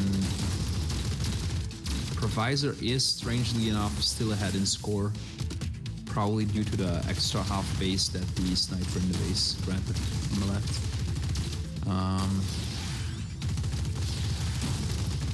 Yeah, and now we see a machine gun in that very good position force field near the center base. So that machine gun on the bottom in the force field will be very hard to push away. So there should be a massive advantage now for Provisor. I don't agree with moving the machine gun out of the force field there, because you basically gave, like, maybe that's a bit too greedy to go for all three bases right now. Maybe that might cost you a little bit. Like I said earlier, I think in domination, if you have three bases, maybe you're better off going for just two of the three. Then again, this is one of those maps where the three bases are very spread out. So it's a bit, I don't know.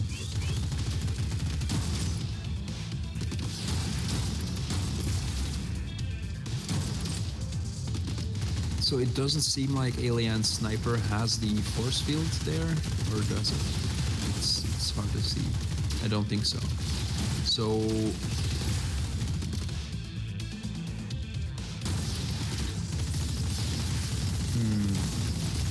yeah, I don't see where the path to victory right now is for Alien. It's just, I think, hard work. Try to regain the position. Try to capture that force field. Try to push away the enemies. And then maybe if I was Alien, I would maybe just put all of my bots on that center base. And then just hope that you catch up. But 9 points difference is pretty hard. And my mic is gonna topple over, so I should be quick so I don't make loud noises. I have a new microphone and I have no stand for it, so I'm basically balancing it on a stand, which is the worst idea ever. Yeah, so Provisor right now has 2 snipers, 2 machine guns on that center base. Well, not on it, but protecting the center base. It's got 2 shotguns on the other base.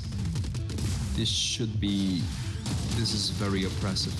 So a very nice job for Provisor. I think domination is Alien's worst mode, but it's probably still a fairly decent AI. Especially, it seems to be especially decent for a 3-base map.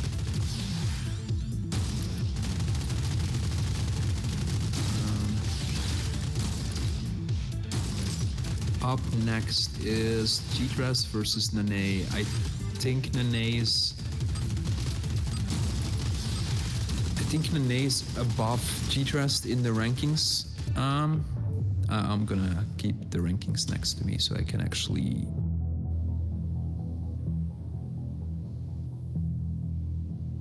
say the right things.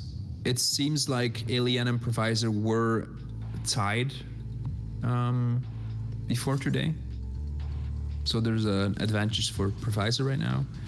And then in terms of G-Trust and Nene had 1 loss going into today's matches, and G-Trust had 2 losses going into today's matches. So this is another really important one. If Nene can win against G-Trust in this match, in the best of 3, then Nene might be making a really strong statement that they should be in the top 3.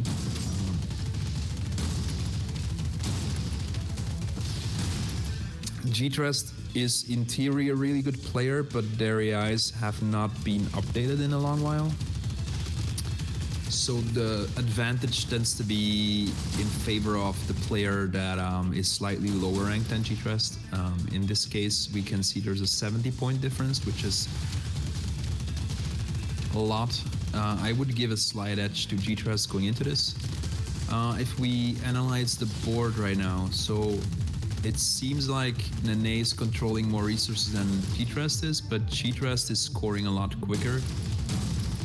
Meaning that that resource that G-Trust is grabbing right now, yeah, that was the final one that Nene had to grab, and they didn't. So I think it's game over. Yeah, because now the assault pod is moving the resource behind that sniper machine gun combo that's nearly impossible to push away. So. Also, I think Nene seems to be lacking any kind of code for detecting a loss and then trying to rectify a loss. Like, it seems to be content just losing here, which is a bit unfortunate.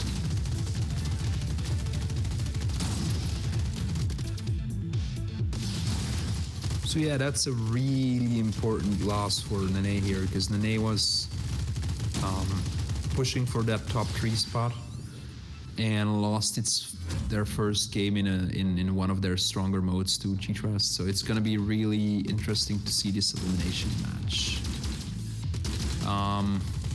If Nene loses this elimination match, then that's a really big upset for today. Because that basically means that both G-Trust and Nene end up in the sub-top and might not be getting that top 3 spot.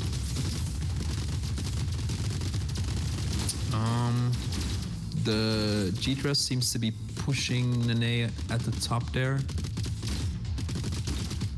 With, what is that? Is that 2 snipers? Yeah, it seems to be 2 snipers, a shotgun, and an assault bot. Nene and... It seems to be even-ish at the bottom. But if we look at the top, then we see that G-Trust only has 4 bots versus 5 for Nene. And Nene is still being pushed. So I think G-Trust has the stronger claim here to win the elimination match. Then again, I think G-Trust takes some risky behaviors from time to time in elimination. So that means that if Nene manages to kill one of G-Trust's bots, then that changes everything, of course. It seems like Nene is pretty scared of snipers too.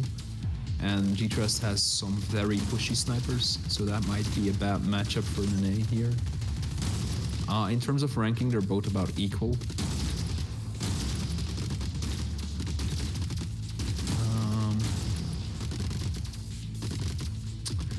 The movements by Nene's shotgun at the tops are very interesting because it might cause, like, what is that?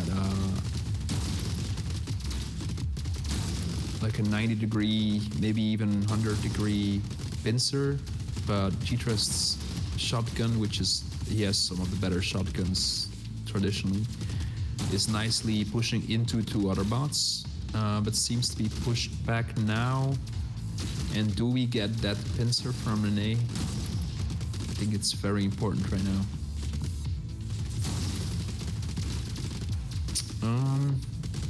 I'm not sure why Nene's being pushed so easily, because with a score of 1343, you'd expect a bit more punch to the AI. Then again, like I said earlier, if you're like, there's a huge difference between somebody with in elimination with a 1350 AI versus a 1400, 1450 AI. That's like a serious gap right now.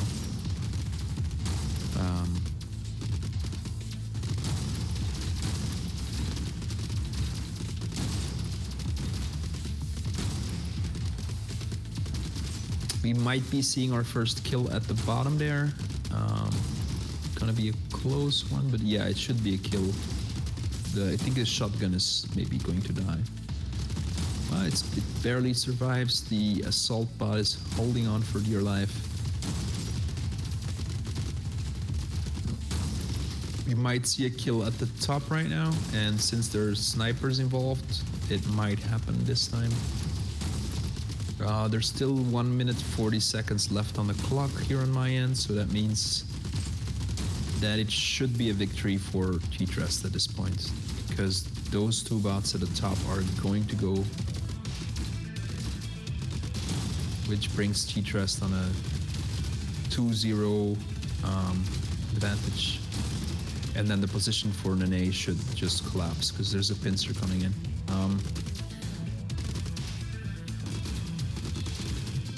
The next match that's upcoming is one of mine, it seems, versus Earbird. Then we'll have the very interesting, I don't know how to pronounce their name, but Orlands, I don't know, versus Windwatcher, which is sort of similar. Yeah, it's very similar in score than Elimination, where Arland has the advantage.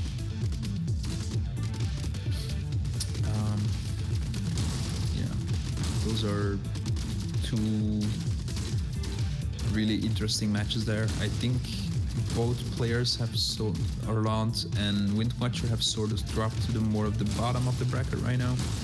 I can actually check that. They're in Team Blue, I think. Yeah, both players are more towards the bottom.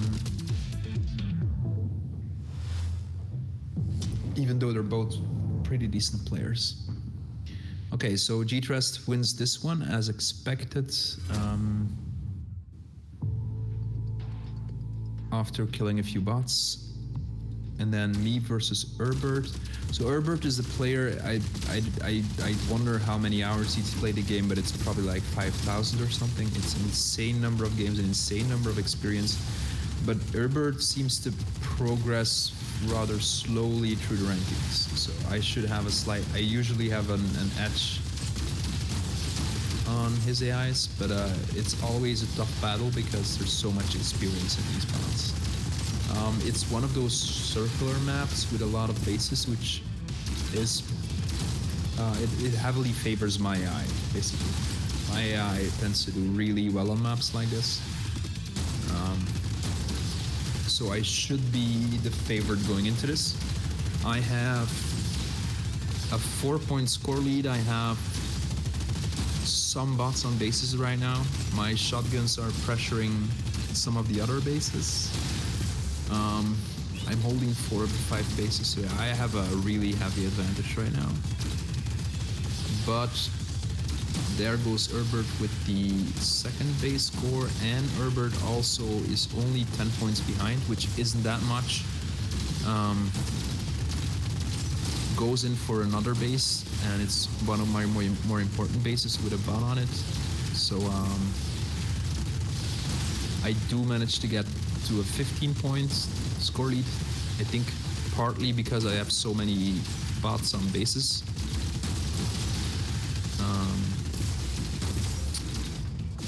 Herbert nicely denies me the left base there, but the bot dies now. He's trying to deny me the top base, but the sniper dies. My shotgun nicely recaptures that last base on the right. So yeah, I seem to be nicely pulling ahead here. I don't think Herbert can come back easily at this point, because it's gonna take him at least a minute and a half to even equalize at this point, because it's so spread out.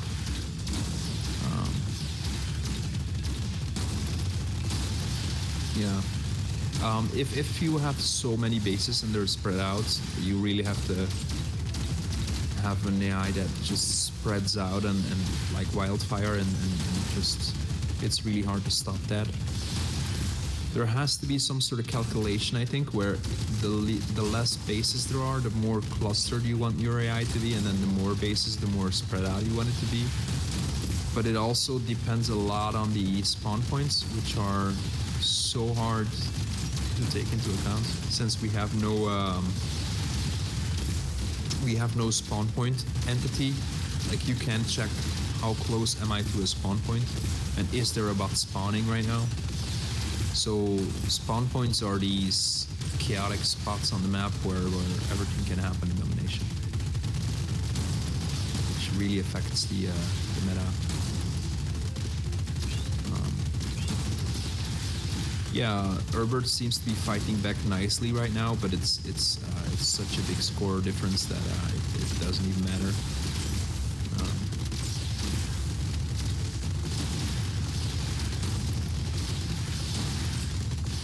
Okay, so the next match is a really interesting one because it's two fairly similar players. What we want to see from such a match maybe is an interesting map, maybe like a 3-lane or a 2-lane map where there's three resources pretty far spread out from each other, all towards the front. That's also always a lot of fun. Yeah, maybe a spread out map is what we want to see with a close score difference.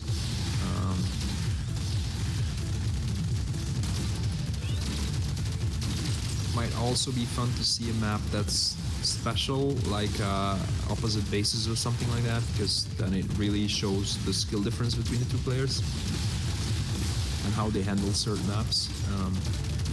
In my case, that would be really terrible.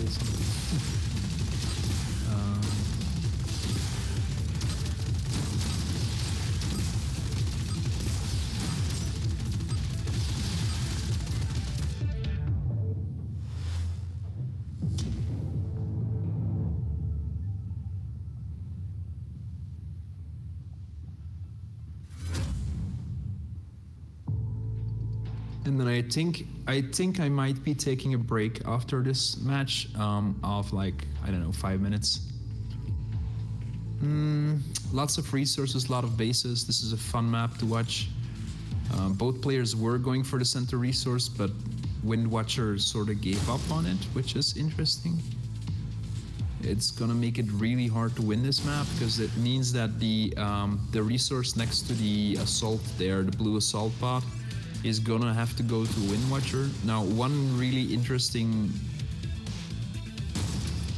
thing going on here is that there was a little bit of a bug there for Windwatcher, which is not good, and Arland takes the last resource, so this is in theory a lost match for Windwatcher, but there is enough bots to put pressure on this one bot.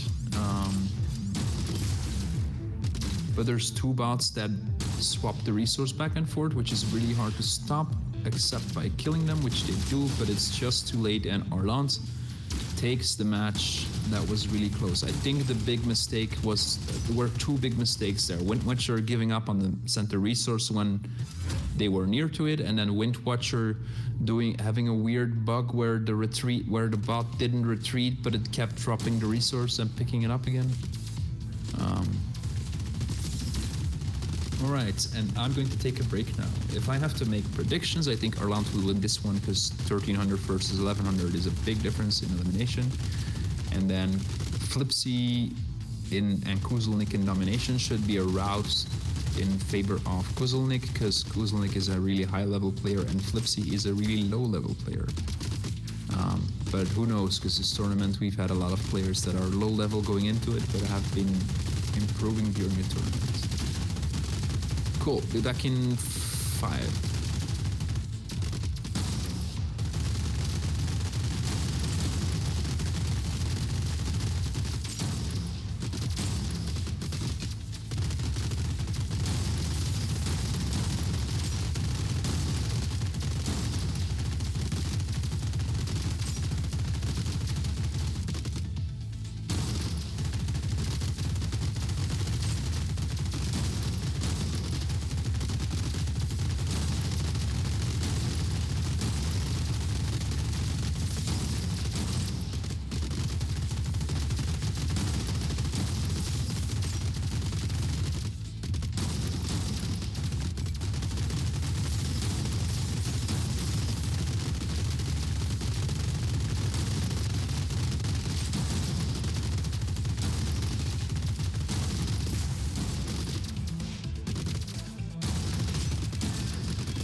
And we're back.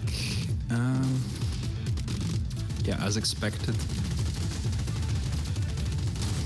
Right now, it might be fun, by the way, if you guys would put in chat who you think is gonna win as the match starts. I think that would be really fun.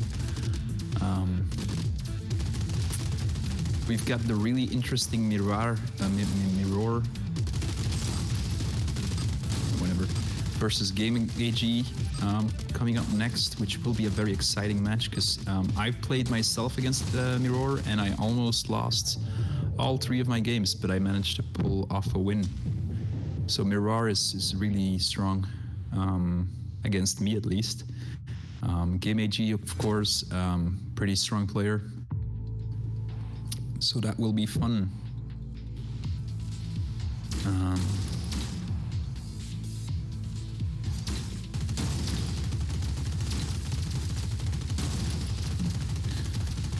So I see that Amiga asked in the video chat on Discord, is it on purpose that the matches are not shown on stream? I think all matches are shown. I think they're just shown in a slightly jumbled order today.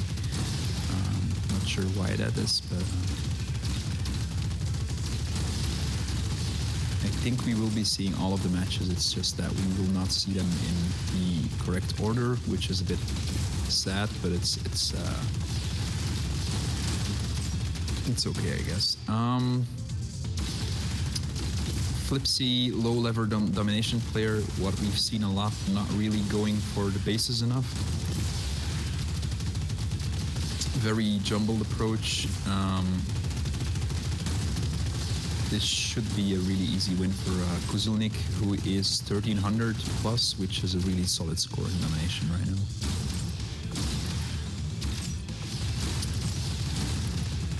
Yeah, GFX, that would have been my guess.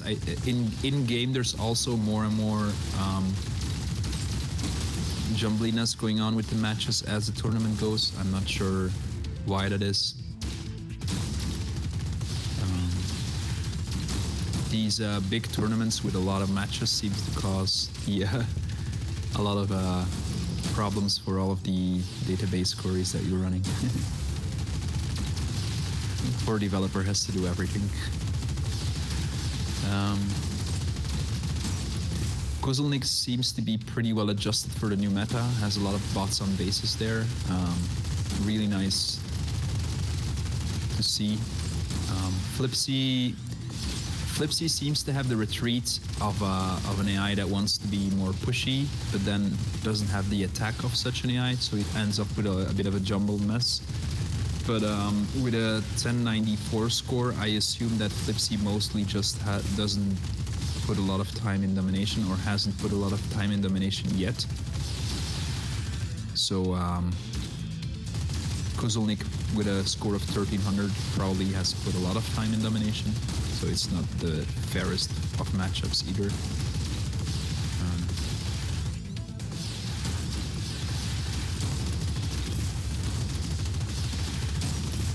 But yeah, Flipsy seems to be mostly moving towards enemies instead of bases, which is a huge problem, of course. Does deny the base at the bottom right now, but not for long.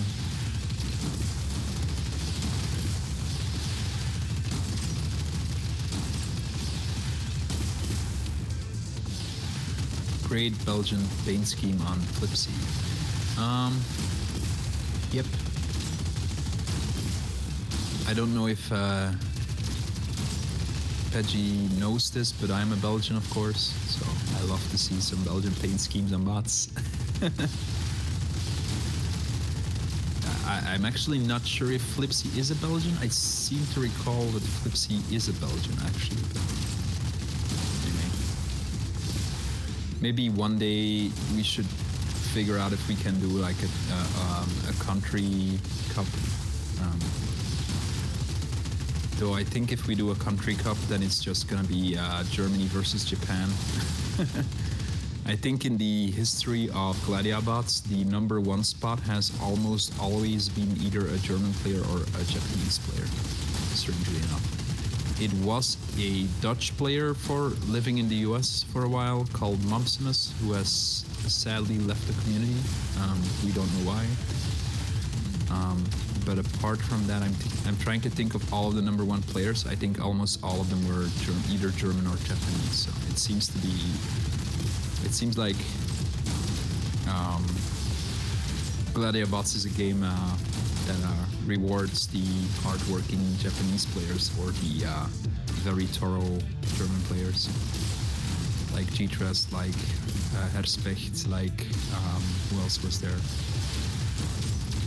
There were more, and then a lot of great Japanese players, of course. Reinin is Japanese. I think Behead is Japanese. I think Takeshi was Japanese. Yeah. Oh, there was a US champion for a while. I think Beetleberries is from the US and was number one for a while. Anyway, great job for Kuzelnik. Next match, Mirror versus Game AG. In collection, rather similar score, 1200 versus 1100.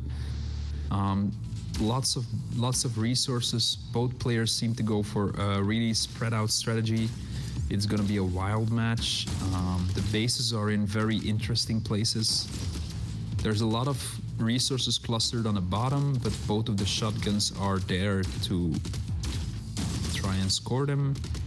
The shotgun seem to be getting into a very messy match right now, but for some reason Mirror's shotgun is leaving the resources, and this might be a mistake and a game over there, right there, because if Mirror doesn't put any pressure on the bottom there, that might be really hard to win the match. That said, Mirror seems to be using a strategy it seems to be viable, where you put a lot of pressure on enemies trying to carry resources. It's kind of like Mons Pubis' strategy of having a disruption bots, but having 4 disruption bots putting a lot of pressure on the enemy. So Mirror likes that it's messy.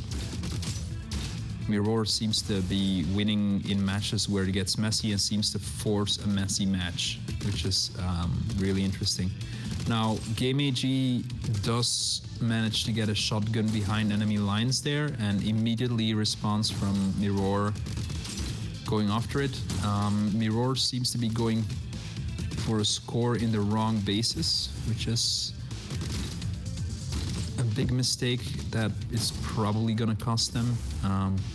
They're gonna lose all 3 bots in the middle right now, which might be a game over right there. Though they're holding on, Game AG is not putting enough pressure right now. And ooh, he lost the sniper, but the shotgun is there. The Game AG's shotgun seems to be going for another sneaky resource. The problem with those sneaky resources is that there's no clear base to score them at right now, so I'm not sure what the intention there is for that shotgun. And Mirror is gonna score a 3rd resource. Like I said, Mirror is strangely effective at what its AIs are set out to do. A lot of pressure on Game AG right now. The sniper goes for a capture. Mirror also seems to like the strategy that I like to use, where all of the bots capture all the resources, which puts a lot of messy pressure on the enemy. Mirror might be missing the sniper a bit in that exchange there, though. Then again, Game AG has a lot of dead bots right now. Sniper for Game AG goes for another sneaky resource, Mirror goes for another defense. So that probably means that there won't be a score from Game AG. We've seen this 2 times now.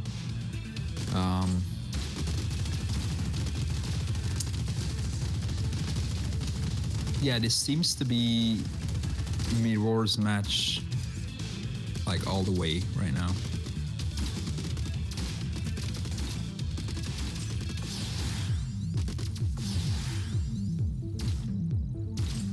Just slightly too little pressure from Game AG here. Great job from Mirror. I'm really looking forward to seeing Mirror evolve because I think they might be a great player. But that's just a hunch because for now it's all fairly rough still. Another Mirror match. I got into a lot of trouble versus Mirror because the spawn was very messy. I think Mirror will be slightly less favorable here because the 8v8 is fairly tough. But an early kill for Mirror, 2 early kills, 3 early kills, yeah, Mirror is gonna just clean this up. Yeah, really, really promised. No, wait, GameEG is cleaning it up, sorry. I messed up on the color schemes there. Yeah, Mirror is gonna lose this heavily. GameEG, of course, really solid elimination player. Mirror's elimination AI does well in really messy startups, but as we can see, does really poorly, I think, in 8v8s. So yeah.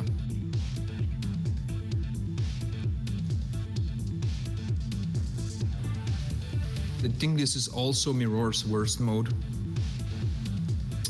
Ooh, and we see a bit of a bug there for GameEG, where there's a lot of stuttering going on. You want to push in and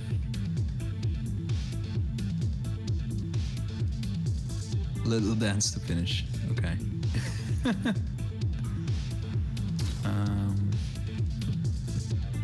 I mean, eventually the sniper is gonna run out of place to run.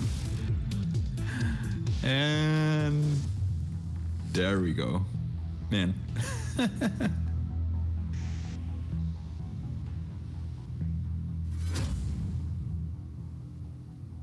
Are they fleeing from that force field? That's funny.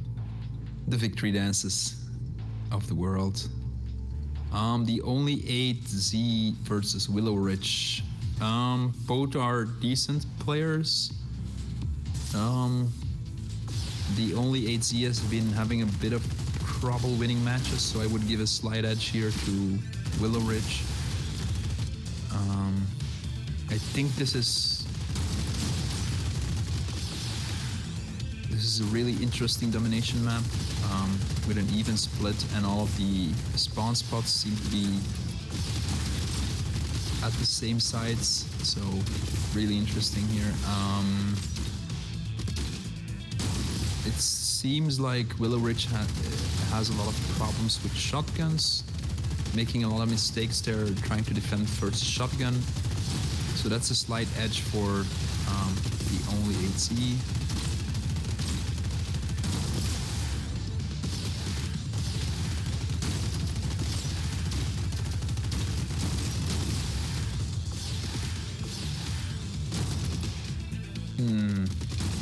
Tough to say, because Willow Ridge has those nice bots in the force field on the bases, increasing that score a bit, which the only 8Z doesn't. So, but the only 8Z is pushing in really heavily, and Willow Ridge does have that issue with making mistakes near shotguns.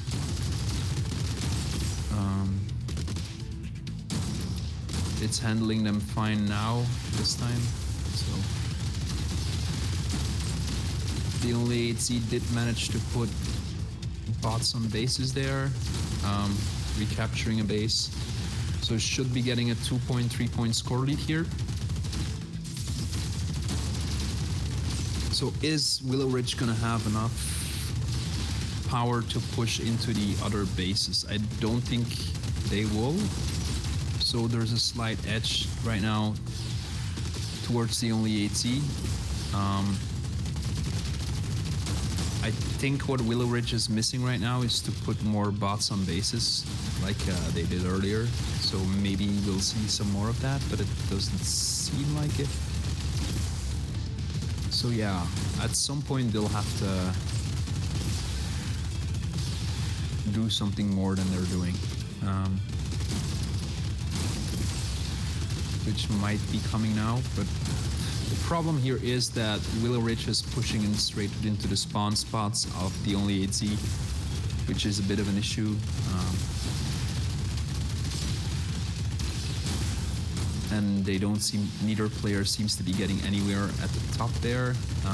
Only 8Z is going for the other base now, which is interesting. Doesn't seem to go anywhere. So yeah, we might, though, in a weird turn of events, the shotgun for Willow Ridge has been spending a lot of time inside of a base. I think it's entirely accidental, but it might cause them to win the game right now, which is really interesting. Yeah, there he goes again. Equalized now. Now it's deliberately staying on the base, which is really good. Yeah, slight edge for Willow Ridge now. Almost that even.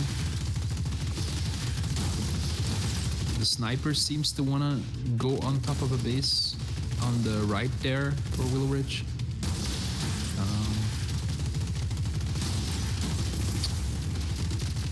Willow Ridge shotguns are putting a lot of pressure on the bottom side.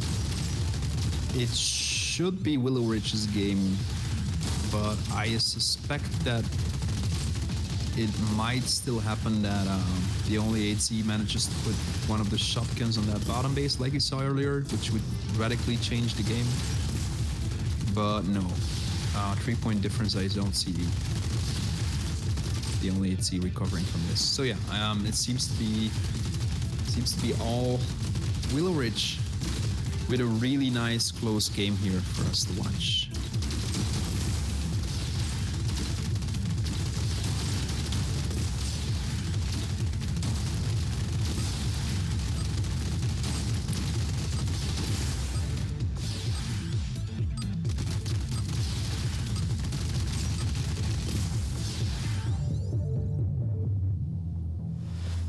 Oh, and just before the end, we did see the only 8Z capture that base. So if this would have gone for another minute, it might have still been the only 8Z's match.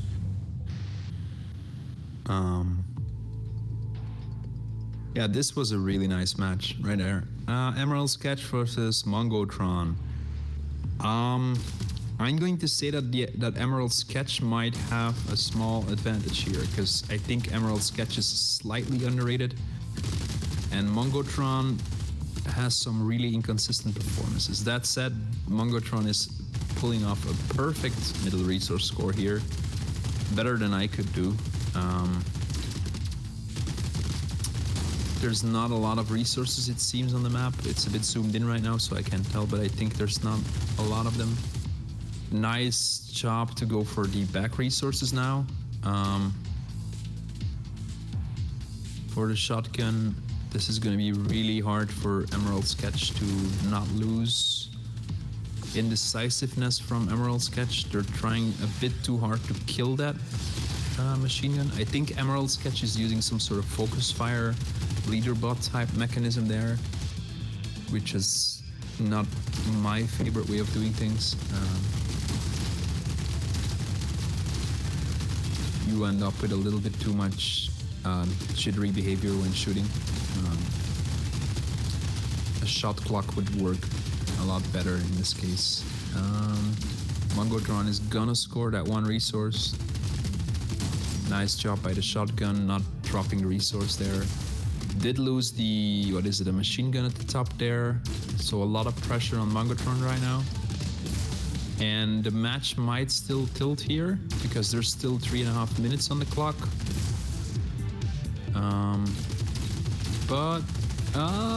Oh, this is really exciting.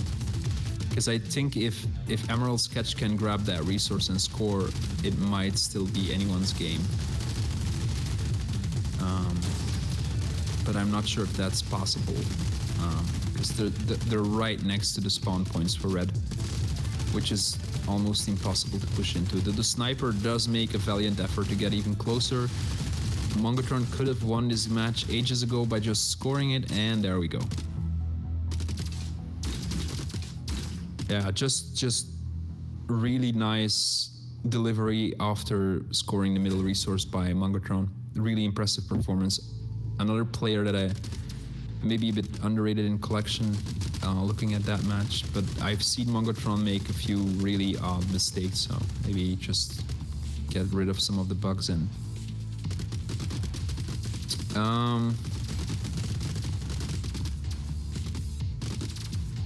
So a lot of bugginess there for Emerald Sketch at the top.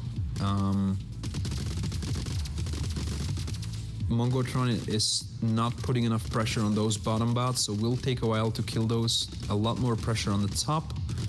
So Emerald Sketch right now is a slight favorite in this matchup because it's asymmetrical and the top is gonna end earlier than the bottom, though a bit unlucky for Emerald Sketch running into the wall there, while Mongotron gets a better vector, runs into the corner. I think Emerald Sketch will still clean up Mongotron, before they meet up, so it's all even again now. Emerald Sketch seems to be stronger in pushing, but this is not a pushing situation, this is more of a back and forth situation. That front assault bot is maybe a bit too much forward, but it retreats nicely back to its buddies. I think Mongotron is gonna lose one of those shotguns at the bottom because they seem to be focused down by Emerald Sketch and they seem to walk forward a bit too much for no reason at points. They seem to be stable now though, so this might be a draw. I didn't see a draw pass by, so maybe not. Like, Emerald Sketch shouldn't lose any bots in this exchange, but maybe actually. Not defending versus out of range correctly, but I don't see Mongotron shooting out of range. There's some health loss going on for Emerald Sketch, so unless they are trading health for shield specifically, for position specifically, Mongotron does get the health pack there, which is really important. Yeah, I don't know who's gonna win this, because both players might randomly lose a bot there. And I don't know. It seems like Mongotron is slightly pushing back Emerald Sketch. And it might perhaps be because it's the snipers are doing their job, stopping the enemy. It's starting to seem very drawish right now though. Like, I don't see Mongotron pushing Emerald Sketch into the wall within 2 minutes. I don't see Emerald Sketch killing one of Mongotron's bots within 2 minutes, so I don't know how this is gonna end.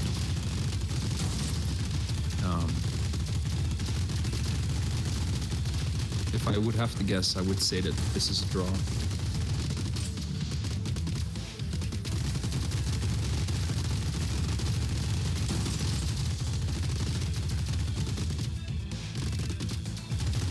Maybe the snipers focus fire on one assault. Yeah, so the one sniper walked all the way to this side to grab a health pack, and before that they were clustered, and I think that's the point where it started to become more drawish. Before that, the snipers were more focus firing, I think, and now they're more separate, and I think that's what causes the stalemate right now. But it's not like you're gonna have some specific section in your AI to cluster up the snipers. So I guess you could do that if you wanted to. Like, that wouldn't be hard, but I don't think I've seen anyone specifically go for like a 2 sniper push module type deal where you cluster them up and then do something with it. So yeah, it seems like it's gonna be a draw. The second sniper now going for a health pack, but that puts the assault in trouble, but it goes for health pack now. Okay, so Mongotron is collapsing a bit right now, but not enough that I think it might cause him to lose a bot. So Emerald Sketch just slightly too cautious in the 6v6 situation. In the asymmetrical fight, they were very aggressive. Now they're being, I don't know whose fault it is though. Might be just that Mongotron shoots a lot at long range, and it's hard to push into that, especially with all assaults. Okay, next match might be another 5-minute snooze because, yeah, Steph doesn't have a domination AI, which is a bit unfortunate. Mutanium, of course, one of the better players in the game. Never quite manages to get to the super top level. I have the same problem.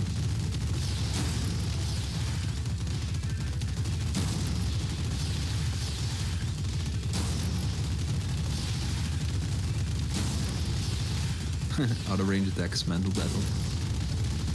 Yeah, I guess I could use a few of these minutes to explain, because somebody asked the question about it, like why would you shoot out of range when you're in domination? And the answer is that what Botanium is doing there is that, so you don't want to step out of the base because you're trying to score.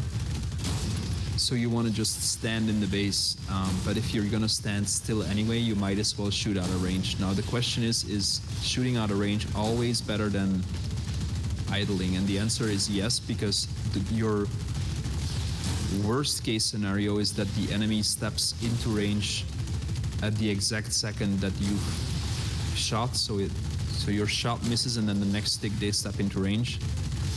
In which case you're just doing the same thing as if you would have started shooting if they stepped into range. So the worst case situation is exactly the same as idling and then shooting when they get into range. And then the best case situation is that they step into range and the tick afterwards they get hit by a shot. So it's always better than to shoot out of range, and you might even get some nice damage in that way. So that's why if you're on a base and you don't feel like moving, just shoot out of range at the closest enemy and hope that it steps into range at the exact right time. I guess you could do some sort of weird distance counter, but I don't think that would be a lot better than just shooting a range shot.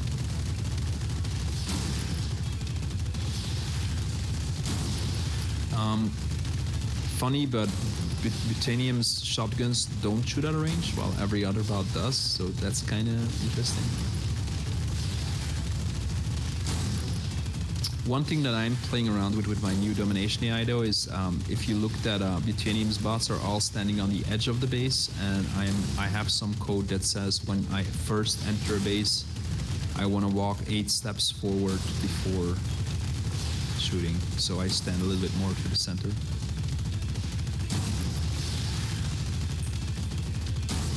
About 130 looks like the best score you could get.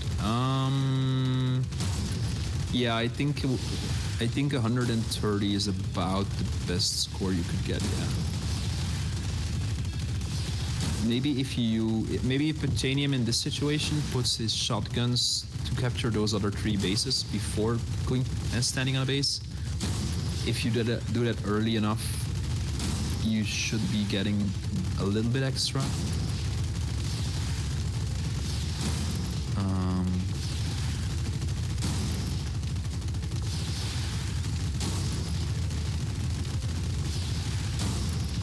Don't know if you can get. I don't know if I've ever. I think I've seen like 150 score maybe. Yeah, with 2 bases, 130. Yeah, I'd have to do the math, but that sounds about right. From what I've seen.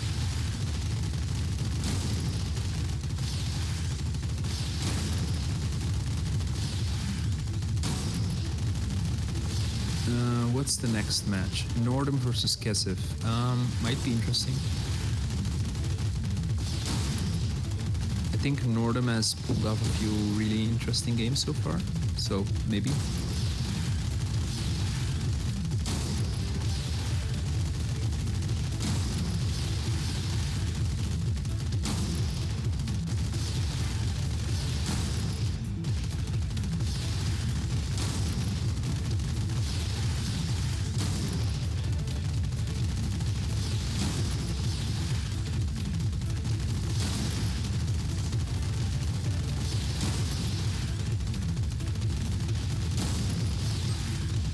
Sorry if you can hear my typing on my keyboard. For some reason, Discord's like voice gating doesn't work fine, so I have to turn it off, which means you can hear everything that's going on in my house.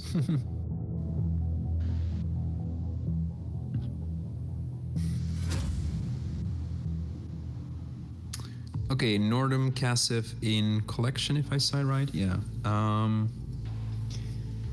Lots of resources in the center, which favors Cassif.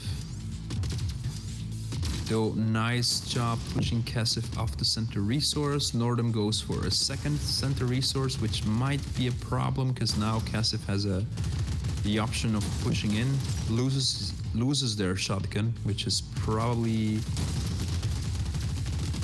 game over for that center resource. Yeah, Cassif grabs the center resource and continues pushing forwards, which is a really interesting strategy that that I've been trying to do myself too, and seems to work rather fine. Nordum goes for a really aggressive push with the shotgun. Yeah, he's gonna keep losing the shotgun over and over and over and over, which will not work probably. Cassif is continuing to push, now keeping Nordum from even scoring the other resource there. Another suicide run from the shotgun there will be killed again. Cassif equalizing the score at a 1-1. Cassif seems to be aware of which resources are needed to score, so this should be an easy win for Nordum. Though, oh, that shotgun went for the top resource there. If Nordum sends his shotgun to the top resource, the game is still wide open. Yeah, and the balls on Nordum's shotgun is quite impressive, but that's not gonna work. Yeah, and now Cassif. Oh, Cassif was about to go for that dangerous resource at the top, but decides that for some reason that this resource might be even better to steal.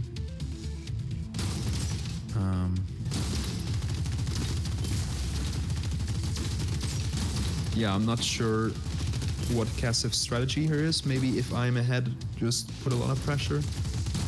But it might be a dangerous strategy right now, because why not just win the match right here? Why go for the super dangerous resources?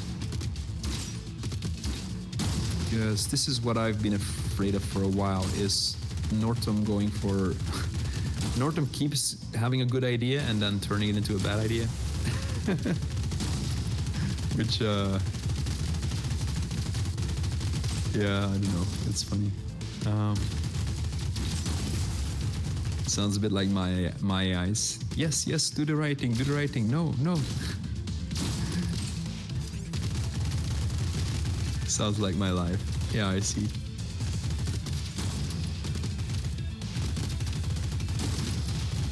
Okay, I have no clue how to commentate on this game, because Cassif is doing the most insane strategy of all time, which is to just push, keep pushing. Like we might be seeing a baby bot in a few moments if Cassif keeps pushing like this. Oh, this match is amazing. Cassif has finally decided that enough pushing is enough, is now trying to score resources. We have about 1 minute left. I think Nordum is going to score the top resource there, because that shotgun is insane and will just keep going anyway. Cassif will score that one resource, which makes it 3-2 for Cassif, and then I mean, I'd predict which resource Cassif is going to go for next, but I think no one knows. Oh, he's going for that one, okay. So that should be game over right here, okay. That was a really fun match to watch. Not sure I agree with all of the strategies, but then again, I probably lose against an AI like Cassif, so it might be a good strategy. I like the idea of grabbing the center resource and moving forwards. I really like that idea. It's stronger than expected when I tested it.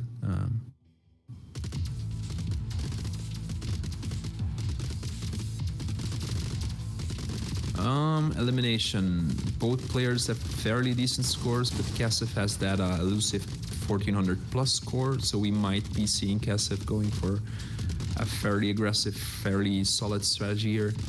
In terms of the map, it's a bit of a messy map. Kasif has managed to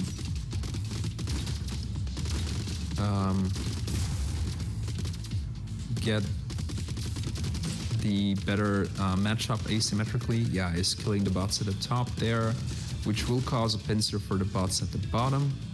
So this should be over and be Kasif's match. Yeah, there goes the pincer movement. Northam is just spending way too much time trying to kill that one lonely assault bot there at the top. Is spending like 3 bots on that and he's not even gonna get the kill. The pincer is successful routing the enemy team. Yeah, just Kasif as a very... This is we've seen a few 1300 players earlier in elimination, and now you can see the difference with a 15 player. It's only like 50 points difference with the players we saw earlier, but you can see the massive difference. I mean, Northam is 1263, which is a pretty decent rating by itself, so that's not a terrible AI by any stretch of the imagination. But once you get into the players that are above 1400, there's a huge gap, and Kasif nicely shows off that big difference here. Okay, so PG versus Fade. This is a really interesting match because I think both players are... Peggy hasn't lost yet going into today's matches, and Fade has a really good elimination AI and then decent enough AIs in the other modes. So this was a pretty important match for I think this is the first real high level match for Peggy, though he maybe fought yours truly on him. Early score lead for Peggy. Fairly compact map. Nice machine gun on the middle base there for Peggy. Gets routed at the top, but right near the spawn spot, so that won't last long.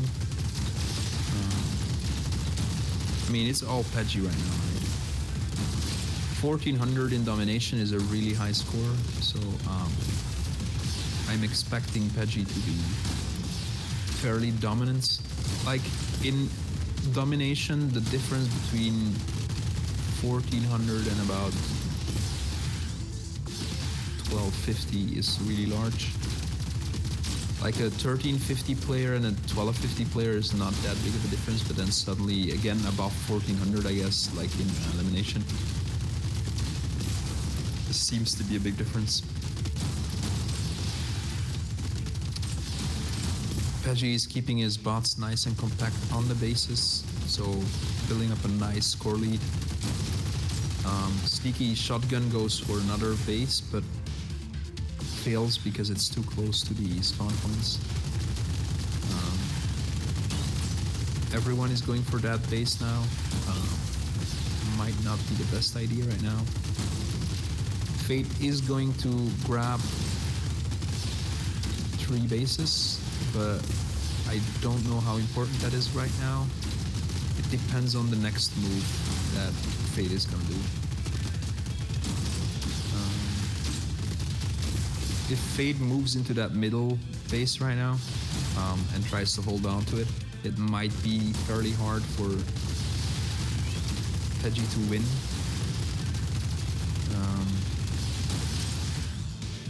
Fate is going for a nice strategy with the shotguns there, really putting a lot of pressure on Peggy right now. I keep pronouncing your name different ways, I think. No. I don't know how to pronounce it anyway.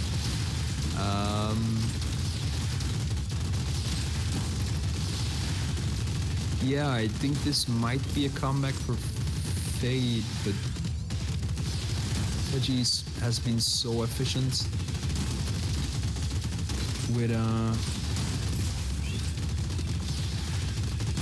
with their scoring that like I wouldn't give the match to Fade at this point.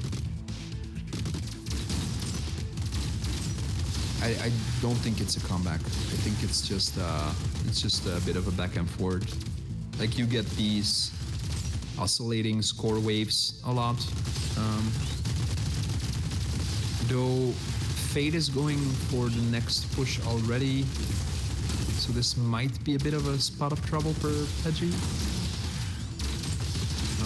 Since there's only a minute left, really needs to get at least 2 bases and then just put a lot of bots on those bases right now.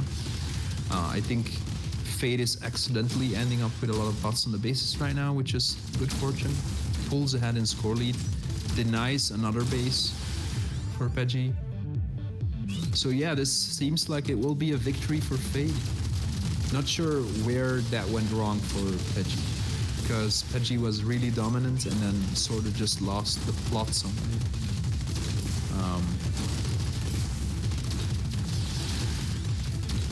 Not entirely sure why. Domination can be really messy. I did predict that if Fade was able to grab the middle base, that it might cause a bit of trouble for Peggy. The way the movements of the bots were going, it seemed like that was the case.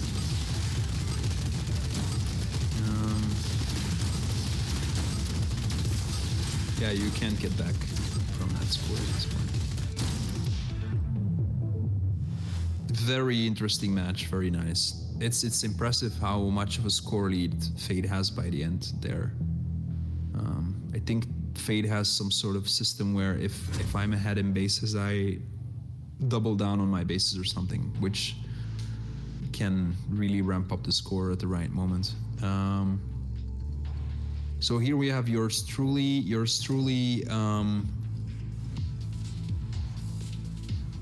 was at the top of the tournament, but I think they lost yesterday. So today is a very important day for yours truly. Try to get back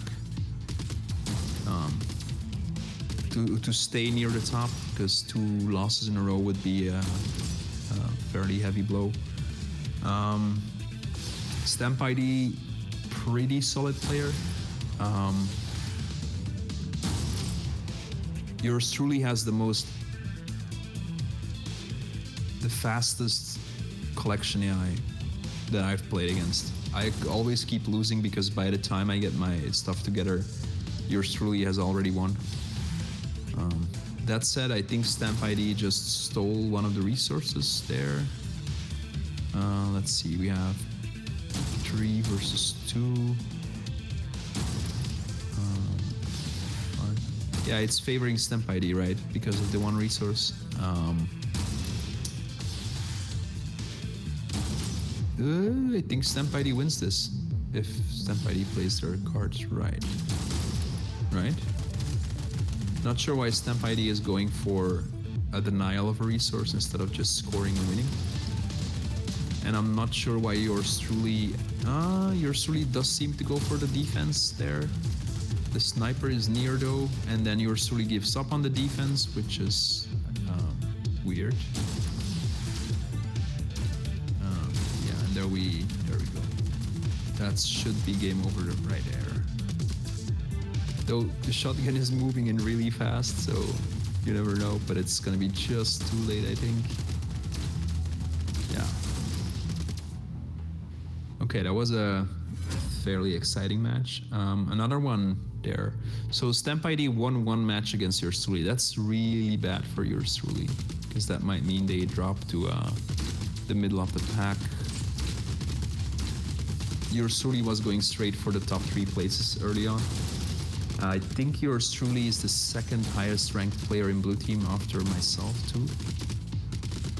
And I think I would lose like 85 times out of 100 in the best of 3 versus yours truly. So yours truly might be our best player right now. This is fairly messy. There's a pincer movement going on in yours truly's favor. Stamp ID grabs a force field that seems to be quite useful. It's interesting. That shotgun. Oh, why yours truly? Why didn't you kill the shotgun? Oh, this is stressful. Uh-oh. Uh-oh. Oh, it lives. The one assault bot that didn't react to the shotgun. Yours truly is reacting to the aggressive shotguns. Maybe not perfectly, and that might be a problem. The pincer movement is gone now, and it's more like moving in the direction of being a pincer movement against yours truly now. There's some lucky force fields there for Stamp ID to make use of right now.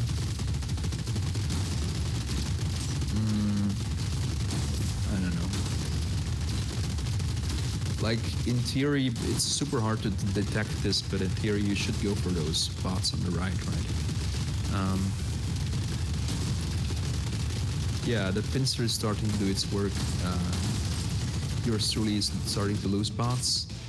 And now the pincer happens on the bots on the right, who react really poorly to the shotgun, as we've seen earlier. So those 2 shotguns should be able to clear that up. Yeah, so yours truly loses another one. That's a really big upset within blue team. Because it means that right now, myself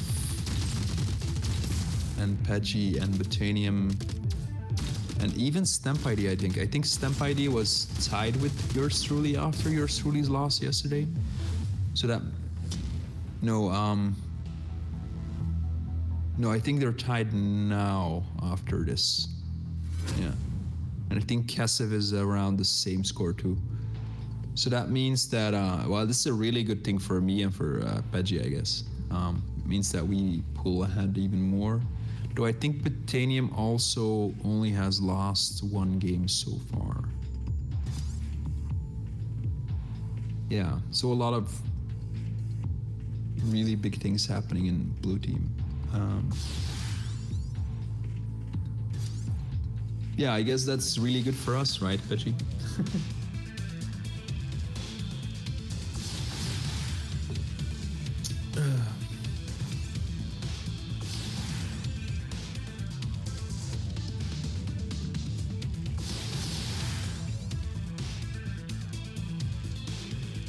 I'm so scared for the... It's not fun being the highest ranked player in this tournament matchup, because it means that you get all of the easy enemies first, and then my last 4 matches are all 4 of them are against players that can beat me. So I might up being like the score lead going into the last few days and then still drop out of the top 3. That's very possible. I don't know. So it might come down to like having to win the last day of the tournament, or having to win like... I think GFX is trying to give me a heart attack. I think that's what's going on.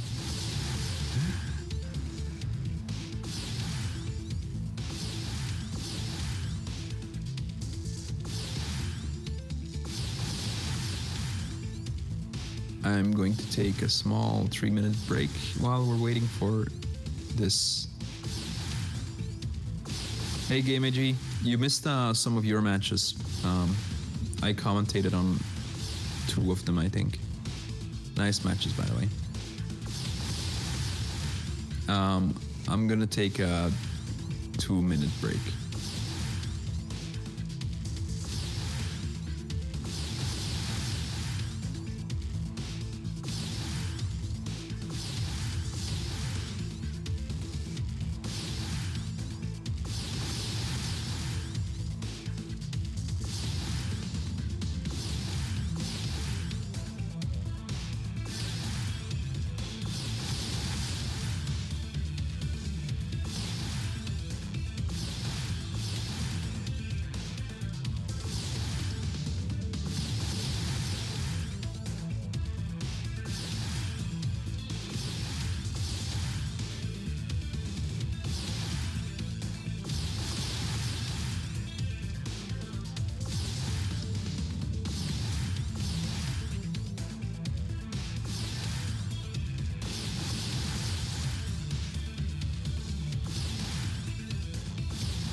I think we're back. It seems to be more stable now. I'm not sure what I missed. I think I just missed this match between Liros and Grumble. Liros seems to be having an AI that's fairly new to the mode. Grumble has a 1200 AI, so nice win for Grumble. And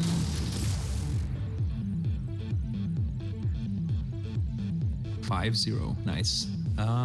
Next up, Grumble and Liros in elimination.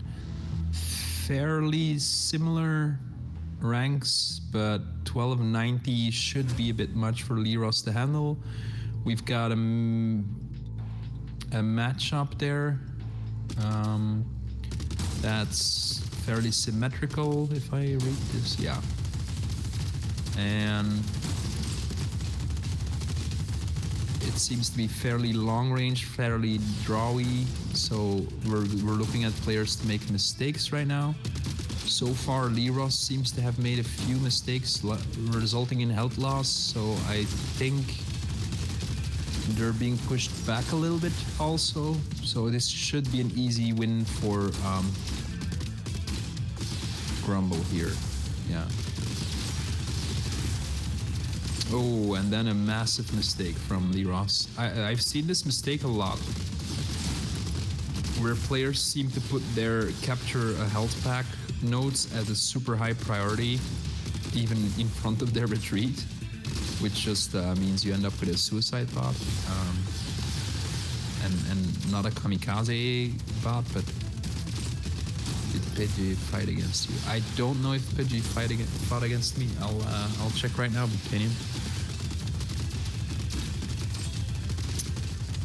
I have the worst memory known to man, so I wouldn't know. Let's see. I've not fought Pidgey. I fight Pidgey on the last day. So, but I think Pidgey fought a few top level players already. I'll have a look. So Pidgey so far, well, Pidgey only had a match against Titanium yet, so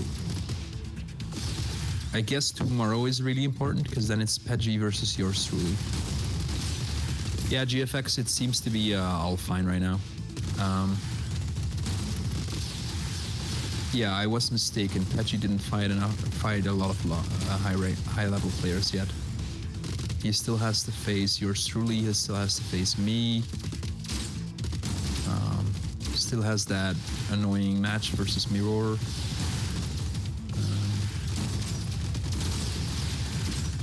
Cassive. Yeah, okay, so it's mostly N2 and Provisor that seem to be doing really well. I'll have a look at N2's schedule. N2 has... Well, N2 has 3 victories against 3 top level players already. So N2 is looking like almost certainly... Yeah, N2 is looking at being almost cleared for a straight run into the top 3 right now. I think he's already beaten most of the top level players. And then what was the third one I said?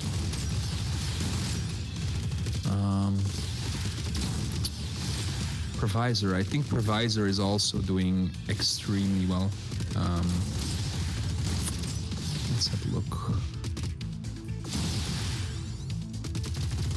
Yeah, Provisor already beats Arden Dawn, Nene, JK. Yeah, Provisor is doing fairly decently. But still has a few tough battles coming up, so yeah. It's mostly N2 that's almost certainly going to go in the top 3. And then of course people like Rainen and Herspect, I don't see them ending up outside of the top 3. I am... Like, everyone is saying that I might be just a shoo-in to end up in the top 3, but I'm not so sure, because I have really bad matchups against some of the other players in my team. and I get all of those matchups in the last 5 days or so. So it's the same for Reinin, probably similar for Alien. So we might, like, the last few days of the tournament might radically change a lot about the results.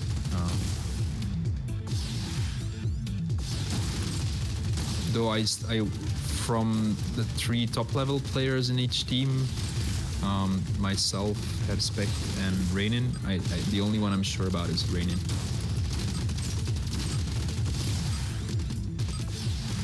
There is a lot of delay between the stream and the Discord chat. Do you mean to say the stream chat instead of the Discord chat between him? And if so, if you have a lot of delay, there's 2 possibilities. Either you have a lot of delay because you're on the wrong browser, because only certain browsers get the low latency mode, and the other option is that you just have to refresh the page, because we just had a bout of a lot of buffering, so you might just have to refresh the page and then it should go back to being in sync.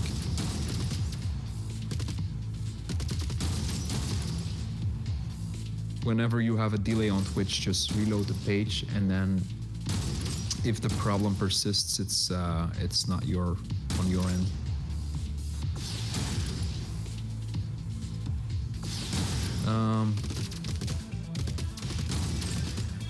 I'm getting weird skips though. I'm not sure what's going on.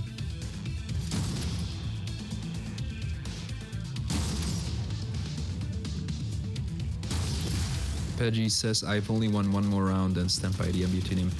Peggy, your score doesn't, like, which rounds you won, doesn't matter at all, because it's about the individual matchups. Like in my case, for example, I only meet the players that can beat me in the last 5 days.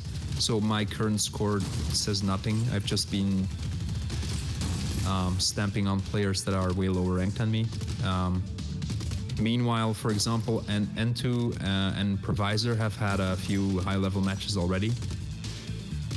So the fact that Provisor came out of those with while still only having 1 lost round is way more impressive than what I've been doing.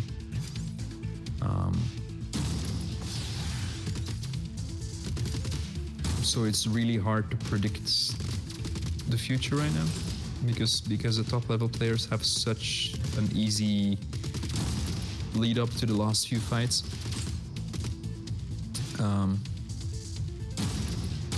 Yeah, I don't know. We'll have to see. So Mons Pubis versus Kuyanoko.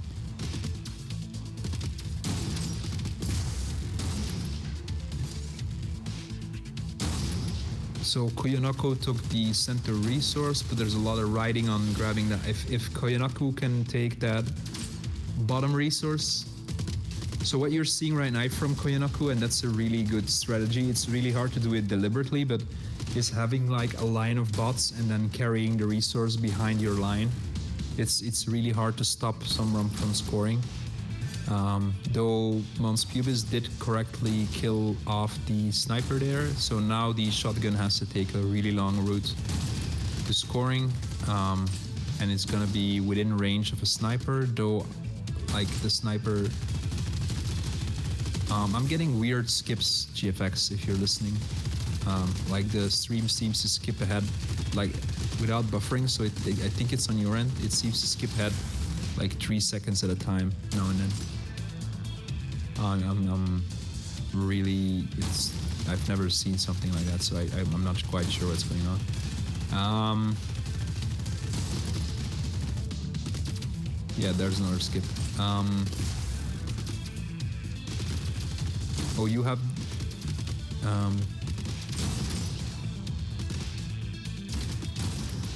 Okay, so Mons Pubis has done a nice job of scoring faster than Koyonoko. But Koyonoko does score that essential resource there.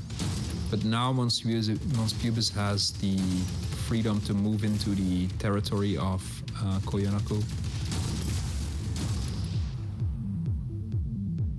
Yeah, this might be game over. For some reason, Koyonoko seems to be going for that resource they don't need. Maybe it's because they go for like closest resources or something, and the one at the corner at the bottom doesn't register as a good resource to grab. In any case, Mons Pubis seems to have a decent control on this match right now. Let's see if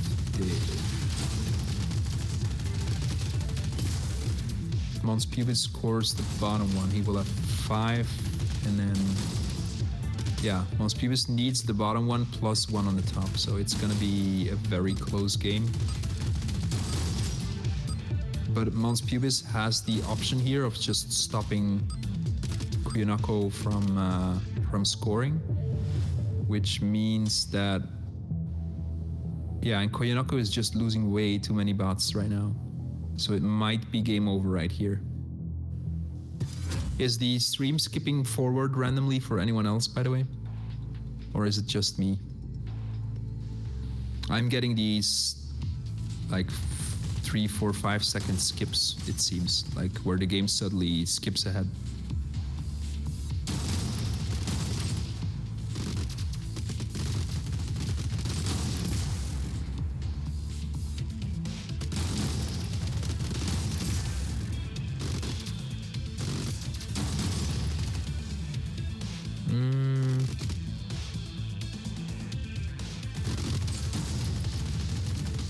Oh god, this is nerve-wracking. 3, 2, 1.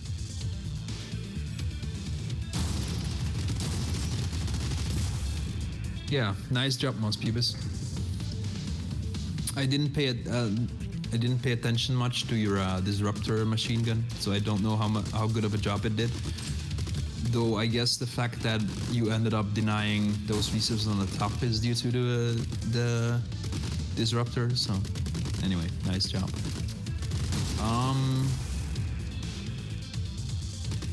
Oh right, Koyonoko has that weird elimination AI that only runs and shoots, doesn't move. Next up, Smuggler versus 1 Life, Domination 1400 plus AI, should be an easy win for 1 Life. And then we have Turn JP against N2 coming up, which is a really important one. If N2 wins the Turn JP battle, then yeah, that's an even stronger case for N2 to make the top 3.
Okay, so for me right now, it says I'll say when it hits 3 minutes in the Smuggler 1 Life match. It's 3:30 now. Is that way out of time for you guys?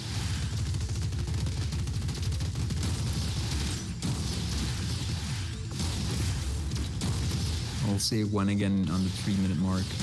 Apparently, my commentary about 7 seconds behind. 7 seconds is not a lot though. That's not a minute.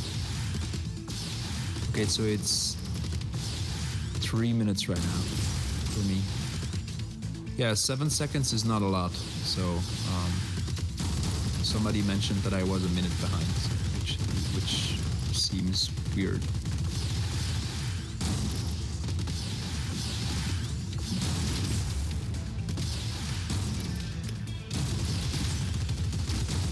Like we're on Twitch low latency mode, which means that 7 seconds is fairly reasonable. Like, I mean, this stream is going to space and back, guys, so probably, or under the ocean or something, I don't know. So, bit weird that we complain about 7-second delays or 1 minute delays. Technology is just spoil us. Smuggler is going for the comeback, but I don't know if it's gonna be enough to stop one life. It might be just enough, unless one life reacts well, which one life seems to be doing. So it might be just a little bit too late.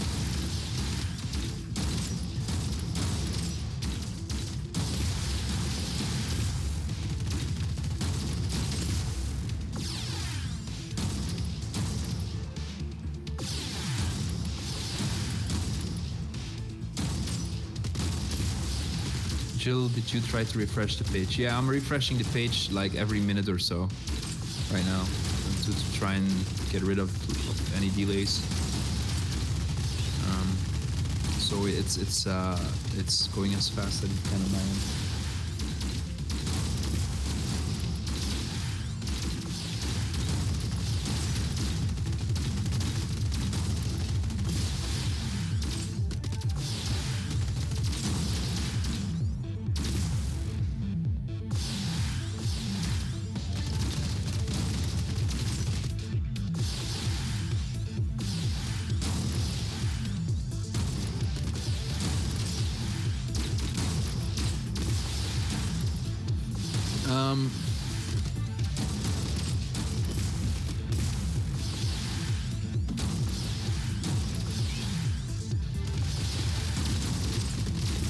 Yeah, a little bit too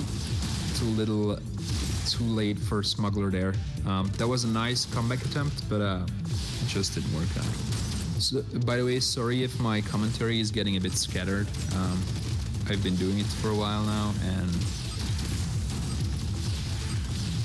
with all of the stream delays that happened earlier, I kind of lost my train of thought.